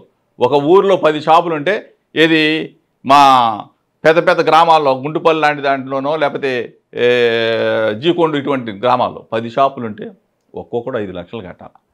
అంటే ఒక ఊరికి 50 లక్షలు 20 లక్షలు వసూలు చేస్తా ఉన్నాడు ఈ ఎమ్మెల్యే బామ్మర్ది ఇద్దరు కలిసి. ఎంత ప్రతి దానికి డబ్బే, డబ్బు డబ్బు డబ్బు. గుడ్డ కాల్చి మీద వేస్తారా? ఆధారాలు ఉన్నాయా? ఆధారాలు మొత్తం కనుక్కోండి మీరు, మొత్తం అసలు ఈ ఆయన కాదండి, నేను చెప్పా చంద్రబాబుకి చెప్పా, నారావారి సార్ ఎట్టా ఉందని చెప్పా. నువ్వు ఈ రోజుకి స్టిల్ బెల్ట్ షాపులు ఎందుకు క్లోజ్ చేయలే? ఒక పక్కనేమో మంచినీళ్ళు దొరక జనం అల్లాడుతూ ఉన్నారు, గుక్కెడి మంచినీళ్ళు లేక గ్రామాలు చాలా ఉన్నాయి. నువ్వేమో సారా మాత్రం విపరీతంగా నారావారి సారా తయారీ కుటీర పరిశ్రమ అయిపోయింది ఆంధ్రప్రదేశ్ రాష్ట్రంలో. దీన్ని ముఖ్యమంత్రి స్థాయి వ్యక్తి నిరోధించలేడా, అరికట్టలేడా, దాడులు చేయలేరా? అదేమంటే జోగి రమేష్ని అరెస్ట్ చేస్తా. ఏంది రా, రెడీగా ఉన్నా, ఏం చేయగలవు నువ్వు? ఏమి చేయలేరు ప్రభుత్వం. ఏంటంటే ఆధారాలు లేవు, ఏమీ లేదు. క్షణికానందం ఎవరితోనే చెప్పిస్తారు. 1 నెల 2 నెలలు 3 నెలలు చేయాలంటే ఆధారాలు కంపల్సరీ ఉండాలిగా. అన్ని ఆధారాలతోనే గత ప్రభుత్వం చంద్రబాబు నాయుడు గారిని అరెస్ట్ చేశారా? ఉన్నాయి కదా, స్కిల్ డెవలప్మెంట్ స్కామ్లో ఆధారాలు ఉన్నాయి కాబట్టి. మరి అన్ని ఆధారాలతోనే ఈ రోజు మద్యం లిక్కర్ కేసు, గత ప్రభుత్వం లిక్కర్ కేసు అందరిని అరెస్ట్ చేశారు. అసలు గత ప్రభుత్వంలో లిక్కర్ ఏం జరిగిందండి? ప్రభుత్వం అమ్మింది. బ్రాందీ షాపులు ఎవరు పెట్టారండి? ప్రభుత్వం ద్వారా జరిగినాయి. డిజిటల్ మనీ కాకుండా డైరెక్ట్ క్యాష్ తీసుకున్నారని. డిజిటల్ మేము పెట్టబట్టే ఈ రోజు మరి చంద్రబాబు నాయుడు పెట్టాడు. మీరు పెట్టారు బాగా చూసుకోండి. డిజిటల్ పెట్ట చివరి రోజుల్లో డిజిటల్ పెట్టారు, మీరు డైరెక్ట్ క్యాష్ తీసుకున్నారు. డైరెక్ట్ క్యాష్ తీసుకోవడంతో పాటు డిస్టిలరీలలో ఉన్న ధరల కన్నా రెట్టింపు ధరలుకి ఇచ్చేసి ఆ వచ్చిన మార్జిన్ మనీలోనే ఎంఆర్పి రేటుకి అమ్మింది. ఎంఆర్పి చూసుకోండి మీరు, ఎక్కడైనా మద్యం షాపులలో ఎంఆర్పీలకి అమ్మింది. అక్కడ కాదు, జరిగిన తంతంతా కూడా డిస్టిలరీలలోనే జరిగింది. ఏం జరిగింది? అదే కదా ఏం జరిగింది? డిస్టిలరీలోనే జరిగింది. ప్లస్ డిజిటల్ మనీ కాకుండా డైరెక్ట్ మనీ తీసుకున్నారనేది ఇదంతా ఫేక్ కేసులు నాగరాజు గారు. ఫేక్, నిరూపణ లేని, ఆధారాలు లేని కేసులతో మా వైఎస్ఆర్ కాంగ్రెస్ పార్టీని, మా శ్రేణుల్ని, మమ్మల్ని ఇబ్బంది పెట్టాలని చూస్తున్నాడు చంద్రబాబు నాయుడు తప్ప ఇదంతా ఒక క్షణికమైన ఆనందం. ఇది చంద్రబాబు నాయుడు మమ్మల్ని ఏదైనా ఇబ్బంది పెడితే మేమేదో వైఎస్ఆర్ పార్టీ తరఫున మేము కొంతమంది ఇబ్బంది పడతాం, పార్టీని వదిలేస్తామేమో, లేకపోతే ఇబ్బందులు పడతారేమో, గొంతులను నొక్కుతామేమో, ఇది జరిగే పని కాదు. క్షణికమైన ఆవేశం. ఇవాడు మిథున్ అయ్యాడు, ఇప్పుడు రేపు జోగి రమేష్ అవుతాడు, ఎల్లుండి ఆగిపోతాం అనుకుంటారు మీరు. ఆయన అరెస్ట్ అయిన వెంటనే జోగి రమేష్ ఇరికిస్తారు, జోగి రమేష్ పేరు చెప్తారని ముందే చెప్తారు. రేపు పొద్దున జోగి రమేష్ ఉంటాడని ముందే చెప్తారు. ఎందుకు అన్ని ముందుగానే చెప్తున్నారు? అర్థమైపోతుంది కదా, సానుభూతి ఫ్యాక్టర్ అని చేసుకోవాలి. అర్థమైపోతా ఉంది కదా. నేను ఇక్కడ పట్టుకోగానే తెల్లారి లోకేష్ ఏం చెప్పాడు, నేను మాట్లాడినది వాళ్ళ నాన్న మాట్లాడిన ఇద్దరిది వీడియో తీసి ట్వీట్ పెట్టాడు. జనార్దన్ రావు అరెస్ట్ అవగానే అతన్ని రిమాండ్కి పంపించగానే చంద్రబాబు నాయుడు చెప్పాడు, ఇస్తుపోయే నిజాలు వస్తాయి. జనార్దన్ రావు అక్కడ ఏం చెప్పాడు కోర్టులో, భార్య పిల్లల్ని ఇబ్బంది పెట్టే పరిస్థితులు ఉన్నాయి, నన్ను ఇబ్బంది పెడుతున్నారు పలానా అని. ఎన్ని తెలియకపోతే కదా, ఇదేదో ఆ బాండం వేసినంత మాత్రాన, బురద వేసినంత మాత్రాన వీడు పారిపోతాడులే, వీడు గొంతు నొక్కేద్దాంలే, రెండోసారి వీడు మాట్లాడలే అనుకుంటే పొరపాటు. రాజకీయాల్లో అధికార పక్షం ఉంటుంది, ప్రతిపక్షంలో ప్రజల తరపున పోరాడేవాళ్ళు ఉండాలిగా, ప్రజల తరపున మాట్లాడేవాళ్ళు ఉండాలిగా. మాట్లాడకపోతే ఈ రోజున ఒకే నేను చెప్పిందే వేదం అని అంటే ఎట్లా కుదురుతుంది? 17 మెడికల్ కళాశాలలు కట్టాము, 7 ఆల్రెడీ ప్రారంభించాము. ప్రజలకు సంబంధించిన భాగస్వామ్యం, ప్రజలకు సంబంధించిన ప్రజా వైద్యాన్ని అమ్మేస్తానంటే ఎట్లా కుదురుతుంది? ఆ దాంట్లో ఖచ్చితంగా మీ వైపు న్యాయం ఉందని దేంట్లో అయినా సరే ఇప్పుడు విద్యా వైద్య రంగాలలో జగన్మోహన్ రెడ్డి గారు తీసుకొచ్చిన సంస్కరణలు అనేది చాలా గొప్ప, దాని గురించి ఎవరు కాదనలేదు. ఇక్కడ జరుగుతోంది నకిలీ మద్యం. ఈ మద్యంలో జోగి రమేష్ గారికి సంబంధమే లేదు. 100% జనార్దన్ రావు, అద్దెపల్లి జనార్దన్ రావు ఇచ్చిన వీడియో మొత్తం కూడా బలవంతంగా చేసినది అని మీరు అంటారు. ఎస్, అది కనపడుతుంది కదా. యూట్యూబ్ ఛానళ్ళు, మీడియా మొత్తం కూడా సర్వేలు కూడా పెట్టుకున్నాయి, జనాలు కూడా అడిగినాయి. ఇప్పుడు నిరూపిస్తే దేనికైనా సిద్ధం. అసలు కోర్టులు కూడా వద్దు. చంద్రబాబు నాయుడు ఒక మాట చెప్పానండి. ఓకే, చంద్రబాబు నాయుడు ఒక మాట చెప్పండి, జోగి రమేష్ సంబంధం ఉందని చెప్పి భార్య పిల్లల మీద ఒకటే చెప్పానండి, నేను అసలు 68 దేనికైనా రెడీగా ఉంటా. తప్పండి ఇది. ప్రభుత్వంలో నేను ఉన్నాను, నా ఇష్టం వచ్చినట్టు చట్టాన్ని వాడుకోవచ్చు, నా ఇష్టం వచ్చినట్టు నేను సిట్లు వేసుకోవచ్చు, నేను నా ఇష్టం వచ్చినట్టు నేను ఎవరినైనా అరెస్ట్ చేయొచ్చు అంటే తప్పది. నిలబడవు కేసులు. నకిలీ మద్యం కేసుకు సంబంధించి జోగి రమేష్ గారు అయితేనే, మీ పార్టీ అయితేనే ఒక ఆరోపణ చేస్తుంది, వాటాలలో వచ్చిన విభేదాల కారణంగానే నకిలీ మద్యం కేసు బయటకు వచ్చింది. ఇది వీళ్ళలో వాటాల మధ్య తేడాలు వచ్చాయి అంటే ఎవరెవరికి వాటాలు ఉన్నాయి, ఇందులో ఎవరెవరు పెద్ద తలకాయలు ఉన్నారు అనుకుంటున్నారు మీరంతా కూడా? నిజంగా చెప్పాలంటే అంటే ఇది నకిలీ మద్యం ఒక చోట కదండి, అన్ని చోట్ల ఇది తయారైపోతుంది కుటీర పరిశ్రమలాగా. ఇది అంటే మట్టి దోచుకోవటాలు, ఇసుక దోచుకోవటాలు, లేకపోతే మైనింగ్, ఇవన్నీ ఒక ఎత్తు అయితే కొత్త ఫ్యాక్టరీ ఇదంతా కొత్త దీనికి తెరదీశారు. ఎవరికాడే ఎమ్మెల్యే ఏ మంత్రి కుటీర పరిశ్రమ సారా కాసి షాపులకి వేసి ఇచ్చండి. అంటే ఏమి మనం మెసేజ్ ఇస్తున్నాం సమాజానికి, ఏం మంచి చేస్తా ఉన్నాం ప్రభుత్వం? ఇంత పోరాటం చేశారు మీరు, బెల్ట్ షాపులో వేలంపాటలో కొనుక్కుంటున్నట్టు కదా, బెల్ట్ షాపుల మీద దాడులు చేయొచ్చు కదా వెళ్ళి మీరు. రోజు అడిగేది అది కదండి, జరుగుతున్నాయి. ఎన్ని బెల్ట్ షాపులను ధ్వంసం చేశారు? రోజు మేము చెప్పేది అదే. ధ్వంసం చేశారా లేదా? ధ్వంసం ఇంకా ఇప్పుడు బయటికి అడుగు పెట్టాలంటే ఇబ్బంది పెట్టే పోదు. ఇప్పుడు మళ్ళీ మేము మొన్న కాలిచ్చింది ఏంటి రాష్ట్ర వ్యాప్తంగా అన్ని ఎక్సైజ్ ఆఫీసుల ముందు, సిఐ ఆఫీసుల ముందు ఎందుకు చేసాం, ధర్నాలు చేసాం, ఎందుకు అధికారులను కలిసాము, ఎందుకు వినత పత్రాలు ఇచ్చాము? మీ రాష్ట్రకు భయపడి మీకు మద్దతు కూడగట్టుకోవడానికి ఇలాంటి కార్యక్రమాలు చేస్తున్నారు వాళ్ళు అంటున్నారు. అసలు ఇది రాష్ట్ర వ్యాప్త కాలండి, ఇది ప్రజలకు సంబంధించింది. ఎక్సైజ్ కార్యాలయాల దగ్గరికి ఎందుకు వెళ్ళాం, సిఐ సర్కిల్ ఆఫీసుల దగ్గరికి, బెల్ట్ షాపులు తీసేయమని వెళ్ళాము, ఇల్సిట్ లిక్కర్ పట్టుకోమని వెళ్ళాము, కేసులు పెట్టమని వెళ్ళాము. మేము దీని మీద సిబిఐ ఎంక్వైరీ కోరాము, ఈ కేసుకు ముందే కోరాము మేము. ఇప్పుడు నేను కూడా కోర్టుకి వేసా, అఫిడవిట్ ఆల్రెడీ దాఖలై ఉంటుంది, ఫిల్ వేసి ఉన్నారు. ఇదంతా మేము ఒక ఉద్యమం లాగా తీసుకున్నాం. బాధ్యత గల ప్రభుత్వం, బాధ్యత గల ముఖ్యమంత్రి ఇల్సిట్ లిక్కర్ తయారయ్యి అక్కడికక్కడే కుటీర పరిశ్రమలాగా అసలు ఎవడు తయారు చేస్తున్నాడో తెలియదు, ఏ మద్యమో తెలియదు, ఎట్టబడితే అట్లా డోర్ డెలివరీ చేసేస్తూ ఉంటే ప్రజల ప్రాణాలకి ఎవడండి బాధ్యతలు? ప్రభుత్వం కదా, ముఖ్యమంత్రి కదా, ఇంకెవడన్నా పైనుంచి దిగొస్తాడా? ప్రజల ప్రాణాలకే. ఇప్పుడు ఎక్సైజ్ డిపార్ట్మెంట్ ఉంది, పోలీస్ డిపార్ట్మెంట్ ఉంది, మరి బెల్ట్ షాపులు అసలు చంద్రబాబు నాయుడు ఏమో సమీక్షలో బెల్ట్ షాప్ మొత్తం తీసేయాలంటాడు. అసలు ఒక్క బెల్ట్ షాప్ తీయడు. డోర్ డెలివరీ, ఇంత ఘోరం ఇంకెక్కడ చూడలేదండి. మీ ప్రభుత్వ హయాంలో కార్ డ్రైవర్ని చంపి డోర్ డెలివరీ ఇచ్చారు, వీళ్ళేమో ఇప్పుడు మద్యం డోర్ డెలివరీ ఇస్తున్నారు. అది ఆ కేసు ఇద్దరే బాగా సరిపోయినారు. ఆ కేసు ఎట్లా జరిగిందనేది విచారణ జరుగుతుంది. ఇది దానికి దీనికి కాదు, ఇది కొన్ని కోట్ల మంది ప్రాణాలకు సంబంధించింది కదా. ఒక నిండు ప్రాణాన్ని తీసి డోర్ డెలివరీ చేశారు, వీళ్ళు చూసి ప్రాణాలతో చెలగాటమడే నకిలీ మద్యాన్ని తయారు చేస్తున్నారు. అది కేసు విచారణ జరుగుతూ ఉంది, నిజాలు తెలుస్తాయి. దాని గురించి నాకు కూడా పెద్దగా తెలియదు, కానీ ఇది అనేది ప్రతి దగ్గర జరిగేది కదా, ప్రతి సందులో జరిగేది, ప్రతి బజార్లో జరిగేది కదా. ఇదంతా ఎన్ని బజార్లు ఉంటాయి బెల్ట్ షాపులా, ఎక్కడా లేదు ఇది. పాపం జోగి రమేష్ గారు సెల్ఫ్ గోల్ ఎక్కువ వేసుకుంటున్నారు అని అంటున్నారు ఎమ్మెల్యే వసంత వెంకట కృష్ణప్రసాద్ గారు. ఒకటే మీరు అన్నారు ఒక ఛానల్కి ఇచ్చిన ఇంటర్వ్యూలో, మేము గౌడ కులస్తులమి, మా వృత్తి కళ్ళు గీత కార్మికులు, మేము మాకు అప్పట్లోనే కాంట్రాక్ట్ ఉండేది, మా వృత్తి అది మీరు చెప్పారు, అది ఒప్పుకున్నారు.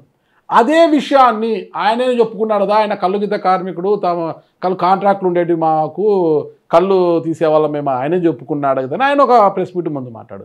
అక్కడికి మీరు వచ్చి ఏమంటున్నారు మళ్ళా మా సామాజిక వర్గాన్ని మా కులాన్ని కించపరిచాడు వసంత కృష్ణ ప్రసాద్ అన్నట్టు మాట్లాడుతున్నారు అనేది. అంటే అది సెల్ఫ్ గోల్ ఆయనే అన్నారు కాబట్టి నేను అంటే తప్పేంటని ఆయన ప్రశ్నిస్తున్నాడు. అసలు అతను మాట్లాడిన మాటని రాష్ట్రం మొత్తం ఖండించారు.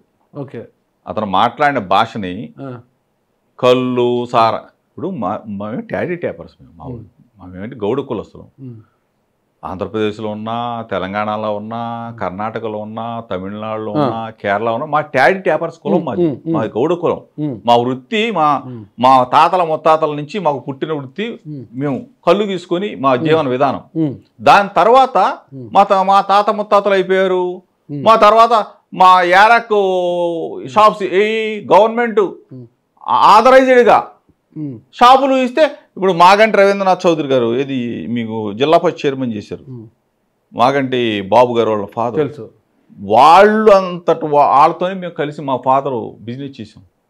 ఏది ప్రభుత్వ పరంగా ఇటువంటి వ్యాపారం చేసుకునే మమ్మల్ని కులపరంగా విమర్శించడం తప్పు కదా. కళ్ళు తీసుకునేవాళ్ళు మేము అరే మీరని చెప్పినదే కదా, ఒక మీడియాలో మీరు చెప్పినది కదా. అవునే కదా, మేము కళ్ళు తీసుకునే వాళ్ళం. అదే తప్పే. నేను అనేది దాన్ని కించపరచకూడదు అంటున్నా. ఓకే, కించపరచకూడదు. మా కులాన్ని మా వృత్తిని కించపరచకూడదు కాబట్టే కదా ఆ పార్టీలో ఉన్న తెలుగుదేశం వాళ్ళు కూడా ఖండించింది అతన్ని. నువ్వు మా కులాన్ని ఎందుకు అంటావని చెప్పేసి తిట్టింది. తప్పు కదా. మేమేమన్నా మిమ్మల్ని అంటున్నావా? మీ కులాన్ని ఏ కులాన్ని మేము అనమే. మా వృత్తి ధర్మాన్ని కూడా మీరు విమర్శించడం కరెక్ట్ కాదు కదా. ఎన్నికలు అయ్యాక 2004 ఎన్నికలు అయ్యాక జోగి రమేష్ గారు కొంతకాలం చాలా సైలెంట్ అయిపోయారు, ఏమీ మాట్లాడలేదు. నేపథ్యంలో జోగి రమేష్ గారు కేసులకు దానికి భయపడుతున్నారు, అందుకే సైలెంట్ అయిపోయారు అని అందరూ అనుకున్నారు. అయితే ఒక్కసారిగా అగ్రిగోల్డ్ భూములు రావడము, అగ్రిగోల్డ్ భూములను మీరు అక్రమంగా రిజిస్టర్డ్ చేసుకున్నారనే ఆరోపణల మీద మీ కుమారుడుని అరెస్ట్ చేశారు. మిమ్మల్ని కూడా అరెస్ట్ చేయాలనుకున్నారు, మీరు బెయిల్ తెచ్చుకున్నారు. లేదు, కోర్టుకి వెళ్ళారు కదా అసలు వెళ్ళలేదు ఆ రోజు. లేదు. ఓకే, మీ కుమారుని అరెస్ట్ చేశారు కదా. అసలు జోగి రమేష్ని అరెస్ట్ చేయాలా? జోగి రమేష్ మీద ఇటువంటి ఇది లేదు. జోగి రమేష్ని ఇబ్బంది పెట్టాలంటే ఏం చేయాలా? జోగి రమేష్ కొడుకుని అరెస్ట్ చేయాలా? దాన్ని ఆడ బాబాయిని అరెస్ట్ ఇవన్నీ జరిగినాయి. అసలు ఈ తతంగంలో ఇప్పుడు మీరున్నారు నాగరాజు గారు, మీరు ఒక ప్లాటో 1 గజాలు 2 గజాలు డబ్బులు ఇచ్చి వైట్ ఇచ్చి దాన్ని మొత్తం కూడా సర్వే చేయించుకొని ఏ ఎంఆర్ఓ సర్టిఫికేట్ తీసుకొని సబ్ రిజిస్ట్రార్ ఆఫీస్తో చేయించుకుంటారు. అదే చేసిందో అందరూ చేసింది ఏమేం చేసింది. దాన్ని తీసుకొచ్చి ఏమీ లేకుండా అగ్రిగోల్డ్ భూమి అయితే డబ్బులు ఇచ్చేవాడు కొంటాడండి. భూములు ఎన్ని లేవు, డబ్బులు పెట్టాక కొన్ని రిజిస్టర్ చేసుకున్నారు మీరు. ఏమిటి అగ్రిగోల్డ్ భూములు కదా రిజిస్టర్ చేసుకుంది? కాదు కదా. మరి ఏ భూములు? వాళ్ళు మీ కుమారుని ఎందుకు అరెస్ట్ చేశారు? మరి అదే కదా తప్పుడు కేసులు పెట్టి నా కొడుకుని అరెస్ట్ చేసి దాన్ని మళ్ళీ నన్ను తీసుకొచ్చి 1 సంవత్సరం పాటు తిప్పారు. జోగి రమేష్ అరెస్టు ఇవాళ రేపా ఎల్లుండ మళ్ళీ ఛానల్లో ఒక పెద్ద ఈ అన్ని పచ్చ పత్రికలు పచ్చ మీడియా. ఏ భూముల విషయంలో మీ కుమారుని అరెస్ట్? అదే మేము కొనుక్కున్న భూమిని అగ్రిగోల్డ్ భూమిగా సృష్టించి. ఎక్కడ కొన్నారు మీరు భూములు? విజయవాడ దగ్గర. 12 ఆస్తులు కాదు అవి? అగ్రిగోల్డ్ కాదు. ఎవరితో కొన్నారు మీరు? దానికి కావాలన్నా మీకు డాక్యుమెంట్స్ ఇస్తాం. ఎవరితో కొన్నారు? మేమే. ఎవరితో కొన్నారు? ఎవరితో అంటే భూమి ఎవరితో కొన్నారు? నేను మా బాబాయ్ గారు. ఇప్పుడు భూమి నాదండి, నాగరాజ్తో కొనాలి, అంటే ఎల్లైతో పుల్లైతో కొనాలి. జోగి రమేష్ గారు మీ బాబాయ్ గారు అందరు కలిసి ఎవరితో భూమి కొనుగోలు చేశారు? మీరు అమ్మారు, నేను కొనుక్కున్నానండి. ఎవరు వాళ్ళు అమ్మింది? అడుసుమల్లి అంటే నాకు అంతగా దాని మీద పట్టలేదు. అడుసుమల్లి సూర్యప్రకాశ్ రావు పేరు. కొన్న వాళ్ళ పేరు గుర్తు? నేను అసలు చూడండి సార్, అది మా బాబాయ్ గుడ్డి కొనేస్తారా? మా బాబాయ్ గారు చూసేవాడు. మా బాబాయ్ గారు మా అబ్బాయి పేరు కూడా పెట్టుకున్నాడు. అంతేగాని అక్రమంగా ఉంటే అగ్రిగోల్డ్ ఆస్తులు అయితే మేమెందుకు కొంటాం? అది వైట్ ఇచ్చి మళ్ళీ. ఇప్పుడు ఎంత దుర్మార్గం అయితే నన్ను అరెస్ట్ చేయడానికి పిల్లల్ని కూడా ఇరికియటం దుర్మార్గం కదా ఇది. సరే అది అయిపోయింది. దాంట్లో ఇవాళ తిప్పాడు, రేపు తిప్పాడు, చక్రం సంవత్సరం అయిపోయింది. అక్కడ అందులో ఏమీ లేదు. తర్వాత పాత కేసు తీసుకొచ్చాడు, చంద్రబాబు నాయుడు ఇంటి మీద దాడి అని ఒక సృష్టించి మళ్ళీ దాన్ని తీసుకెళ్ళి సుప్రీంకోర్టు దాకా పోయారు. సృష్టి కాదు కదా, దాడే కదా. ఇంటి మీద దాడికి వెళ్ళలేదా? పార్టీ ఆఫీస్ సంగతి నేను ఎప్పుడు పార్టీ ఆఫీస్ దగ్గరికి వెళ్ళాలా? చంద్రబాబు నాయుడు ఇంటి దగ్గరికి వెళ్ళి నిరసన తెలియజేయడానికి. ఎవరు ఆదేశాలతో వెళ్ళారు? ఎవరు ఆదేశాలు కావాలి అసలు నాకు? ఇక్కడ పుట్టి పెరిగిన వాడిని మా లీడర్ని తిడతా ఉంటే మా లీడర్ని ఇష్టం బండబూతులు తిడతా ఉంటే ఒకళ్ళ ఆదేశాలు నాకు కావాలా? ఒకళ్ళ ఆదేశం నాకు అవసరంలా? నా మనసుకి బాధపడింది, నా మనసు గాయపడింది, మా లీడర్ని తిడతా ఉన్నారు, ఇష్టం వచ్చినట్టు బండబూతులు తిడతా ఉన్నారు. ముఖ్యమంత్రి అనే స్థాయిని ఈరోజు నేను చంద్రబాబు నాయుడు బూతులు తిట్టలే. మేము తిడితే అధికారంలో ఉన్న మీరు కేసులు పెట్టచ్చు, ఏమైనా చేయొచ్చు. అధికారంలో ఉన్న మీరు ఒక నాయకుడు, మీరు ఒక ఎమ్మెల్యే నిరసన తెలియజేయడం ఏంటి? ప్రతిపక్ష నాయకుడు ఇంటికాడికి వెళ్ళి తప్పే ఉందండి? ప్రజాస్వామ్యం తప్పేం లేదే. ప్రతిపక్ష నాయకుడు ఆయన కామెడీ కదా, తప్పది కామెడీ కదా. ఆయన 74 సంవత్సరాల వయసు, అవును, సుమారుగా 45 సంవత్సరాల రాజకీయ అనుభవం ఉన్న చంద్రబాబు నాయుడు గారు ఆయన ఇంటికి వెళ్తే మంచి జరుగుద్దేమో. అరెస్టులు చేయండి, కేసులు పెట్టండి. ఎవరిని? అధికారంలో ఉన్న మీరు నిరసన తెలియబెట్టండి ప్రతిపక్ష నాయకుడు ఇంటికాడికి పోయి. అసలు ఇదే నమ్మశక్యంగా ఉంది. ఒక బాధ్యత కలిగిన ప్రతిపక్ష నాయకుడు ఆయన, సీనియర్, ఆయన దగ్గరికి వెళ్తే అయ్యన్న పాత్ర లాంటి వాళ్ళకి బుద్ధి చెబుతాడేమో అనే ఉద్దేశంతో వెళ్తాను తప్ప, లేతే చంద్రబాబు నాయుడు గారికి ఆయనకు అంత సెక్యూరిటీ ఉంటే దానికి మంది మార్బలం తెలుగు. మీరు ఒకటే అపాయింట్మెంట్ మంది మార్బలం లేదు. ఆ రోజున నా వెంట ఇప్పుడు 4-5 వెహికల్స్ ఉంటాయి మామూలుగా మా లీడర్స్, దాంతో కరకట మీద కార్లు కలిసి ఉండొచ్చు తప్ప మంది మార్బలంతో చంద్రబాబు నాయుడు గారి ఇంటికి వెళ్ళి ఎవడన్నా నిరసనని ఆ రోజు నేను అనౌన్స్ చేసిందే వెళ్ళింది నిరసన. నేను చెప్పకుండా లేదే, నిరసన చెప్పా మీడియా మిత్రులు కూడా. ఓకే, అంటే అధికారంలో చెప్పి వెళ్ళినా చెప్పకుండా వెళ్ళినా అధికారంలో ఉన్నారు కాబట్టి అది ఇప్పుడు వెళ్ళలేరు కదా. ఇప్పుడు వెళ్తే అక్కడే అరెస్ట్ చేసేస్తారు అనుకుంటే. ఇప్పుడు కూడా వెళ్తా. ఎక్కడికి వెళ్తారు మరి? ఆయన దగ్గరికి వెళ్ళాలి కదా. ఆయన ప్రమాణ స్వీకారం ఆయన కొంచెం నా మీద ఇదిగా ఉన్నాడు కదా, భగవద్గీత చేయమని అడుగుదాం, తప్పేముంటది? ఏమో దాంట్లో కేసు ఉంటే మేము ఎట్లా అరెస్ట్ చేస్తారు? ఆధారాలు ఉంటే దానికి మీరు వెళ్ళడం. ఆధారాలు లేవు కదా నాగరాజు గారు. ఆధారాలు ఉంటే బయట పెట్టమని చెప్పి అడుగుతా ఉన్నా కదా. నకిలీ సృష్టి లేకపోతే ఆ జనార్దన్ తీసుకొచ్చి నువ్వు చెప్పు చెప్పు చెప్పు నేను కూడా చెబుతా. చంద్రబాబు దాడికి వెళ్ళలేదు అయినా మీపై కేసులు, అగ్రిగోల్డ్ భూములు కాదు అయినా మీ కుమారుని అరెస్టు. ఓకే, ఇవన్నీ కాదు అంటున్నారు కదా. ఈ బూడిద విఆర్పిఎస్ బూడిద కాలంలో కలిసి కృష్ణానదిలో కలుస్తుంది, కలుషితమైపోతున్నాయని అసలు ఒక ఉద్యమమే చేపట్టారు. బూడిద అనేది ఈరోజు కొత్త కాదు కదా, చాలా సంవత్సరాల నుంచి ఇక్కడ ఉంది. కొత్తగా ఇప్పుడే కాలువలో కలుస్తున్నట్లుగా బూడిద టెండర్ని వేరే వాళ్ళకి ఇచ్చేసి దాన్ని డంప్ చేసి ఇతర ప్రాంతాలకు తరలిస్తున్నట్లుగా ఇప్పుడు ఉద్యమం ఎందుకు చేపట్టారు? గతంలో కూడా ఉంది కదా, అప్పుడు తెలియలేదా మీకు? మీకు దీని గురించి కూడా క్లారిటీ ఇవ్వండి. ఇంతకుముందు కృష్ణా అంటే విటిపిఎస్ వాటర్ కృష్ణానదిలో కలిసేదండి. అప్పుడు ఇంత పొల్యూట్ అయ్యేది కాదు వాటర్. ఈ మధ్య కాలంలో మరి అక్కడ ఆ ఇంజిన్లు ఏమన్నా లేకపోతే ఆయిలింగ్ చేయటం ఏదైనా పొరపాటు ఏదైనా జరుగుతుందో తెలియదు కానీ బూడిద వాటర్ కలుస్తూ ఉంది. అది కాక ఇప్పుడు నేషనల్ హైవే మీరు వచ్చి ఉంటారు. ఇంతకు ముందున్న పరిస్థితిలో నేషనల్ హైవే పక్కన ఎక్కడా కూడా డంపులు, ఇది వేల లారీల టన్నులు ఒక ఇది తీసుకొని డంప్ చేయడం అనేది ఎక్కడా లేదు. ఇల్లీగల్ ఇది. ఏది ఫ్లై యాష్ దీన్ని తీసుకెళ్ళి బూడిద చెరువులో నుంచి పక్కన మీకు ఉద్యమం కూడా చేసాం, తీసుకొచ్చి ఇక్కడ మూలపాడు దగ్గర ఇక్కడ కిలేస్పారం దగ్గర డంప్ చేస్తున్నారు. డంప్ చేసి అదంతా కూడా అక్రమంగా హైదరాబాద్కి తరలిస్తూ ఉన్నారు. దీని మీద కూడా ఉద్యమం చేసాం. దీని మీద కూడా ఈరోజు కూడా స్టిల్ మీరు ఇప్పుడు వెళ్ళేటప్పుడు కూడా మీరు లెఫ్ట్లో ఉంటుంది చూడండి కావాలంటే. లెఫ్ట్ ఇదంతా కూడా చూడండి ఒకసారి, ఈ లారీలు చూడండి, ఈ డంప్ చూడండి, కొన్ని వేల టన్నులు. ఇది వేల టన్నులు, ఒకటి కాదు రెండు కాదు. చూడండి ఇదంతా కూడా.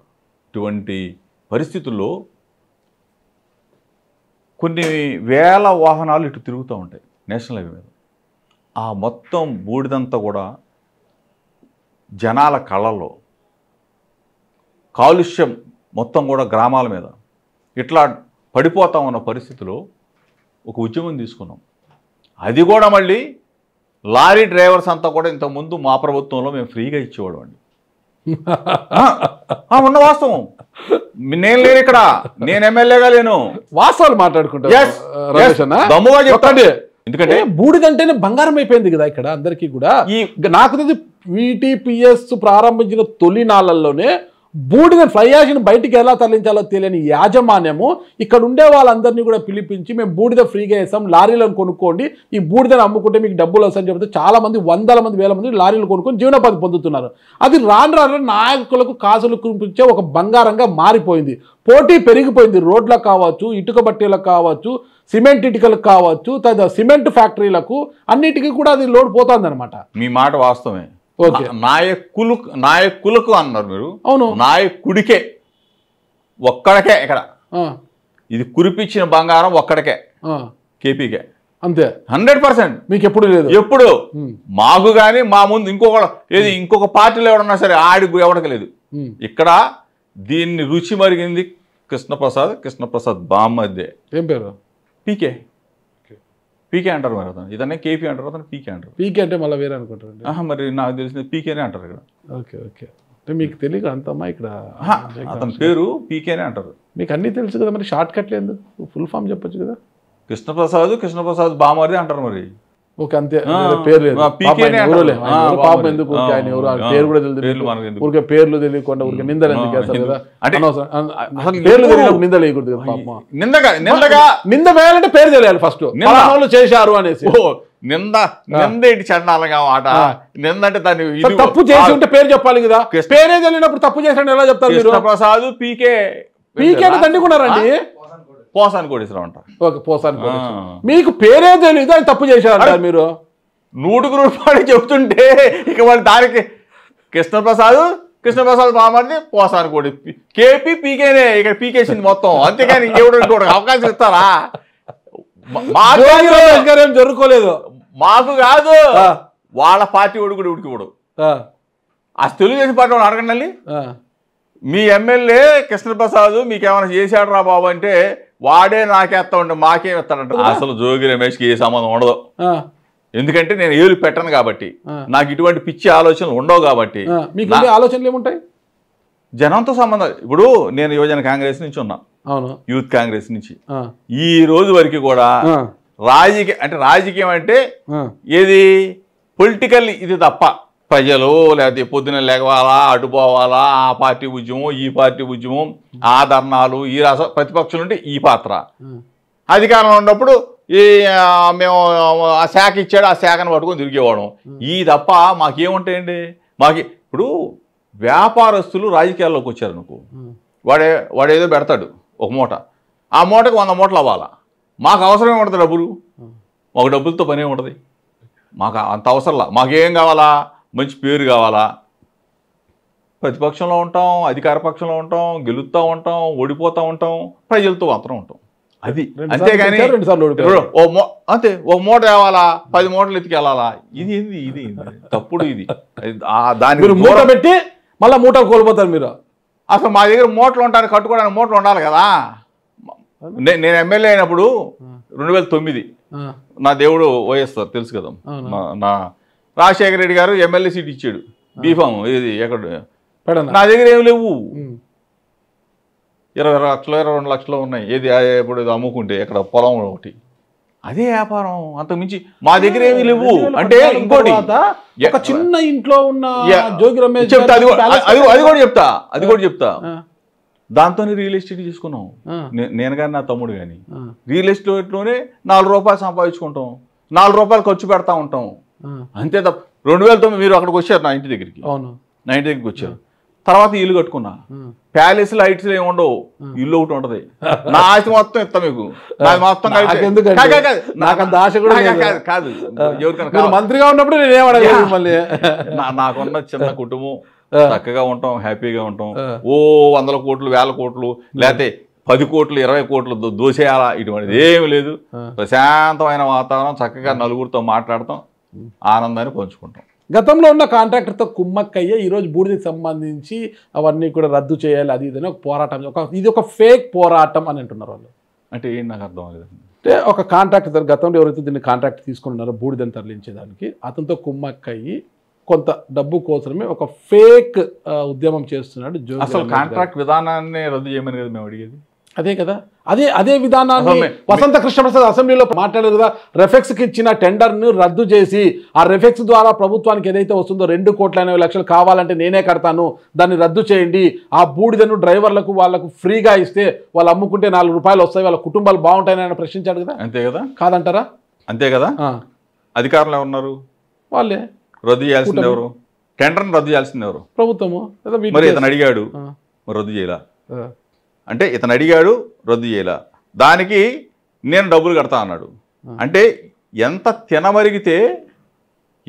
తినమరిగితే దాంట్లో 2 కోట్ల చిల్లర కడతా అన్నాడు.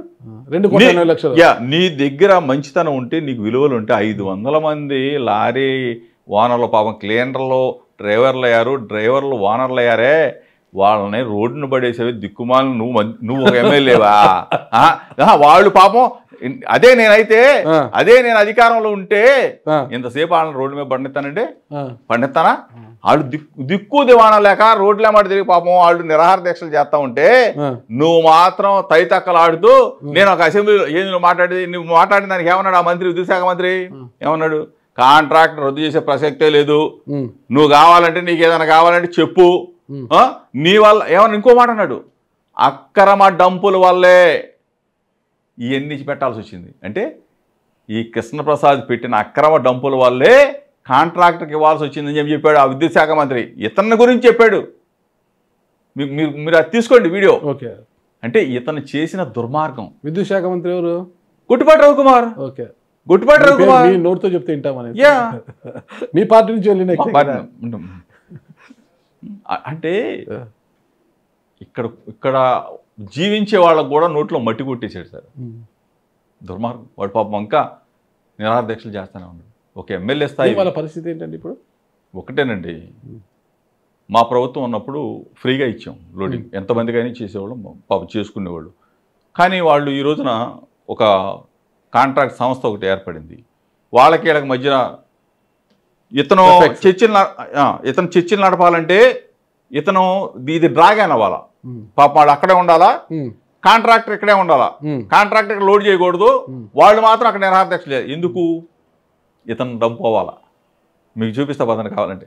మూలపాడు దగ్గర కొన్ని వేల టన్నుల అక్రమ బూడిదని నిల్వ ఉంచి ఆ బూడిదంతా కూడా హైదరాబాద్కి అమ్ముతున్నాడు. ఇది అయిపోతే కానీ ఇది క్లియర్ అవ్వదు, ఇది దోచేస్తే కానీ ఇది క్లియర్ అవ్వదు.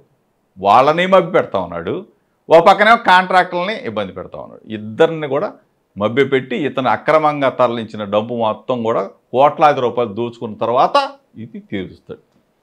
అంటే ఇంత దుర్మార్గం ఉంది, దీనికి ఇంత ఫైర్ ఉంది. కానీ మీరు ఓడిపోయిన తర్వాత కొంతకాలం సైలెంట్ అయ్యారు. అగ్రిగోల్డ్ భూములు రిజిస్టర్ చేసుకున్నారనే కేసులో జోగి రాజీవ్ అంటే మీ కుమారుడు జోగి రాజీవ్ని అరెస్ట్ చేసిన తర్వాత ఫుల్ యాక్టివ్ అయిపోయారు మీరు. అంతవరకు ఎందుకు సైలెంట్గా నిన్నారు? అసలు మేము ఓడిపోయింది అంటే అప్పటి వరకు ఏమనుకుంటే కేసులకు భయపడి జోగి అసలు టీడీపీలో చేరబోతున్నారనే విమర్శలు కూడా బయటకు వచ్చాయి. అసలు మా అబ్బాయిని అరెస్ట్ చేసింది ఇప్పుడు ప్రభుత్వం వచ్చిన కొద్ది నెలల్లోనే కదా కూటమి. జూన్ 12 చంద్రబాబు నాయుడు గారు ముఖ్యమంత్రి, జూలై 12, ఆగస్టు 13 మా అబ్బాయిని అరెస్ట్ చేశారు. అంటే 2 నెలలు. ప్రభుత్వం వచ్చి 2 నెలల్లోనే, ప్రభుత్వం వచ్చిన దగ్గర నుంచి నా పేరు కానీ రాయని పేపర్ ఏదన్నా ఉందా? పచ్చపత్రికలు చూపించిన మీడియా ఏదన్నా ఉందా? చూపించిన తర్వాత 2 నెలల్లో మా అబ్బాయిని అరెస్ట్ చేశారు. మా అబ్బాయిని అరెస్ట్ చేసిన తర్వాత జోగి రమేష్ని మళ్ళీ అరెస్ట్ చేయబోతున్నారు. ఇంకే యాక్టివ్గా ఉన్న రోజులు ఎక్కడ ఉన్నాయి? యాక్టివ్గా ఉన్నాయి. నా బ్రాండ్ ఏంటి? వైఎస్ఆర్ బ్రాండ్. జోగి రమేష్ ఏ పార్టీలో చేరతాడు? ఎందుకు చేరతాడు? పోరాటాలతో వచ్చిన కుటుంబం నాది. పక్క వైఎస్ఆర్ బ్రాండ్. ఈ బ్రాండ్ అసలు మారంటే వసంత కృష్ణప్రసాద్ ఫేక్ మీకే చూపించే కదా. అసలు నా సంబంధం ఏమైనా ఉంటుంది మా రాజకీయానికి? ఇప్పుడు కాంగ్రెస్ పార్టీ మేము చిన్నప్పటి నుంచి కాంగ్రెస్ పార్టీ తర్వాత రాజశేఖర రెడ్డి గారి బ్రాండ్తోనే, ఆ ఇమేజ్తోనే ఈ రోజుకి ఇక్కడికి వెళ్ళాం. తర్వాత రాజశేఖర రెడ్డి గారి అబ్బాయితో ప్రయాణం. ఈ కంటిన్యూగా జగన్మోహన్ రెడ్డి గారు ఎంతకాలం ఉంటే అంతకాలం ప్రయాణం చేయాల్సిందే తప్ప మాకు ఇంకో బ్రాండ్ ఎందుకు వస్తుంది? గెలుస్తాం, ఓడిపోతాం, మళ్ళీ దేవుడి దయ మళ్ళీ గెలుస్తాం, మళ్ళీ లేదు దేవుడి దయవల్ల ఉండాలా, ప్రజల దయ వల్ల, ప్రజల ఆశీస్సులు, దేవుడి దయ. ఓకే, ప్రజలు ఓట్లు వేయాలి, దేవుడు ఆశీర్వదించాలి, అంతే. మరో ఆరోపణ కూడా వినిపిస్తుంది, ఒక అక్రమ మద్యమే, నకిలీ మద్యం కేసే కాదు, గృహ నిర్మాణ శాఖ మంత్రిగా పనిచేసినప్పుడు కూడా జోగి రమేష్ చాలా పెద్ద ఎత్తున అక్రమాలకు పాల్పడ్డాడు, లేని ఇళ్లను కూడా అంటే ఇల్లులు కట్టకుండానే కోట్ల రూపాయల బిల్లులు చేసుకున్నారు, దీనిపైన కూడా త్వరలోనే చిట్టా బయటికి వస్తుంది, ఇంకా సిద్ధంగా ఉండాలి జోగి రమేష్ అంటున్నారు. అది కాదు, ఏ విచారణ అయినా ఎదుర్కోవడం, అసలు అందులో మేము ఇచ్చేది ఏది ఉండదు, డైరెక్ట్ గా సెంట్రల్ గవర్నమెంట్ నొక్కేస్తుంది ఏది లభితాడికి, అందులో మా ప్రాధాన్యత అసలు ఎక్కడ ఏది ఉండదు. అయినా సరే చంద్రబాబు నాయుడు ఏ విచారణ చేసుకున్నా సిద్ధమే, ఎక్కడ కూడా రాజీ ప్రసక్తి లేదు, పోరాటమే మా, ఎక్కడ చిన్న పొరపాటు కూడా చేయలే. మీ నాయకుడు ఎప్పుడు ఎవరిని బరిలోకి ఎక్కడ దింపుతాడో ఎలక్షన్ మూమెంట్లో అనేది ఎవరికి అర్థం కాని ప్రశ్నగా ఉంటుంది. ఇద్దరు కమ్మాలు ఉదర్ కమ్మాలు ఇద్దరు అంటుంటాడు కదా. జోగి రమేష్ గారు ఇప్పుడు మైలవరం ఇన్ఛార్జిగా ఉన్నారు వైఎస్ఆర్ కాంగ్రెస్ పార్టీకి. మీ సీటు 10 ఇక్కడ ఖచ్చితంగా మీరే ఉంటారు. 2029లో ఇక్కడి నుంచి పోటీ చేయబోతున్నాం. పక్కా ఫిక్స్. నా ప్రత్యర్థి నేను నాగరాజు గారి ద్వారా కృష్ణప్రసాద్ని కూడా అడిగిస్తా ఉన్నా పోటీ చేయమని. అతను 43,000 వస్తాయా 86,000 వస్తాయా మెజార్టీ, ఒకసారి పరీక్ష చేసుకుందాం, నువ్వు ఉండు బాబు కృష్ణప్రసాద్, మన ఇద్దరం పోటీ చేద్దాం, ఒకసారి చూసుకుందాం అని చెప్పేసి మీ ద్వారా కృష్ణప్రసాద్ని అడుగుతా ఉన్నాను. పెడలలో మీరు ఒకసారి ఓడిపోయారు, పెడలలో 2 సార్లు గెలిచారు, పెడలలో 2 సార్లు గెలిచారు మీరు, మైలవరంలో ఒకసారి ఓడిపోయారు, అవును, పెనమలూరులో ఒకసారి ఓడిపోయారు. మైలవరంలో ఓడిపోయిన చరిత్ర మీది, మైలవరంలో స్ట్రైట్గా 2 సార్లు గెలిచిన చరిత్ర ఆయనది. దీనికి తోడు 2024లో నాకు తెలిసి ఉమ్మడి కృష్ణా జిల్లాలో అత్యధిక మెజార్టీతో మైలవరం నియోజకవర్గంలో కనీవిని ఎరుగని మెజార్టీ 43,000 మెజార్టీతో గెలిచిన చరిత్ర ఆయనది. పెనమలూరులో 60,000 తేడాతో ఓడిపోయిన ఘనమైన చరిత్రగా ఉంది మీకు. మరి అలాంటి మీరు వసంత వెంకట కృష్ణప్రసాద్తో పోటీ పడి గెలవగలరా? ఒక పని చేయండి, అప్పుడు దాకా మీరు ఆగలేకపోతే, నేను అతను కూడా ఆగలేకపోతే, నేను ఎట్టాగా ఆగలేకపోతున్నా, నేను చెబుతున్నా కదా, పవర్ లేదు కదా, అందుకనే నేను ఎట్టాగా ఆగలేకపోతున్నా. అంటే పవర్ గురించి కాదు, ఒక్కసారి 16 నెలల చంద్రబాబు నాయుడు గారి పరిపాలన ఒకసారి చూపిద్దామని ఒక చిన్న అవకాశం, ఇక్కడి నుంచి పోటీ చేద్దాం అంటే అతను అడిగామనుకోండి, వసంత వెంకట కృష్ణప్రసాద్ గారు రాజీనామా చేయాలంటారు మీరు, అతను అడిగామనుకోండి మీ 11 సీట్లు అంటాడు. ఈ కాదు బాబు, కొంచెం మీరైనా రికమెండ్ చేస్తే ఒకసారి ఒక రెఫరెండం 16 నెలల చంద్రబాబు నాయుడు పరిపాలన మీద వసంత వెంకట కృష్ణప్రసాద్ వర్సెస్ జోగి రమేష్ ఒకసారి చూద్దాం. అంటే 43,000 వస్తుందా, వీళ్ళ పరిపాలన చూసుకొని మెచ్చుకొని, అంటే ఆయన రాజీనామా చేస్తే ఎన్నికలు పోతామంటారు మీరు? అంటే నేను అడిగేది అదే కదా మరి, అంటే అతనే పారిపోతాడు పాపం, చంద్రబాబు నాయుడు ఒప్పించాలా? ఆయన సిట్టింగ్ ఎమ్మెల్యే, ఆయన ఎందుకు పారిపోతాడు? అంటే రిజైన్ చేయాలంటే పారిపోతాడు. మీరు తిరిగితే ఇంటికి వస్తున్నారు మీరు, అది కాదు, నేను పెడనకు పోతారు, మైలవరం మళ్ళా పెడనకు పోతారు, మైలవరమే ఈసారి మనం కన్ఫర్మ్ అయిపోతాం. ఇక్కడ 29 దాకా అంటే మీరు అతనికి బాగా అతని ముఖం చూసి, అతని ముఖానందం చూసి 43,000 ఓట్లు మెజార్టీ వచ్చింది. ఎందుకంటే చంద్రబాబు నాయుడు చూడాల, లొకేషన్ చూడాల, పవన్ కళ్యాణ్ చూడాల, బాగుంటాడు అతను, అంటే బాగుంటాడు. అంటే మీరు చూశారు కదా, ఇప్పుడు మీకు ఒక వీడియో చూపించారు, కలర్ బాగుంటాడు, మోడీ ఎవరిని చూడాల, ఈయన ఒక్కడిని చూసి 43,000 వచ్చినాయి, ఈయన ఒక్కడినే చూసి వచ్చినాయి.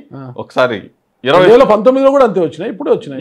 అందుకని 29 దాకా ఉండమని చెప్పండి సార్ ప్లీజ్, 29 దాకా ఉండమనండి. వసంత కృష్ణప్రసాద్ గారు 29 గంటలు వెయిట్ చేయండి, అప్పుడు బరిలో నిలిచేది ఎవరు, పడగొట్టేది ఎవరు, పడేది ఎవరు అనేది తెలుస్తుంది. ఓకేనా, కొంత వెయిట్ చేయండి వసంత కృష్ణప్రసాద్ గారు. సినిమా పిక్చర్ బాకీ అంటున్నారు జోగి రమేష్ గారు, చూద్దాం పిక్చర్ ఎంత మిగిలిందని. ఇంకా ఫైనల్గా ఒకటే అండి, జనార్దన్ రావు డెన్ ఇక్కడ పెట్టారు, నకిలీ మద్యం తయారు డెన్ను.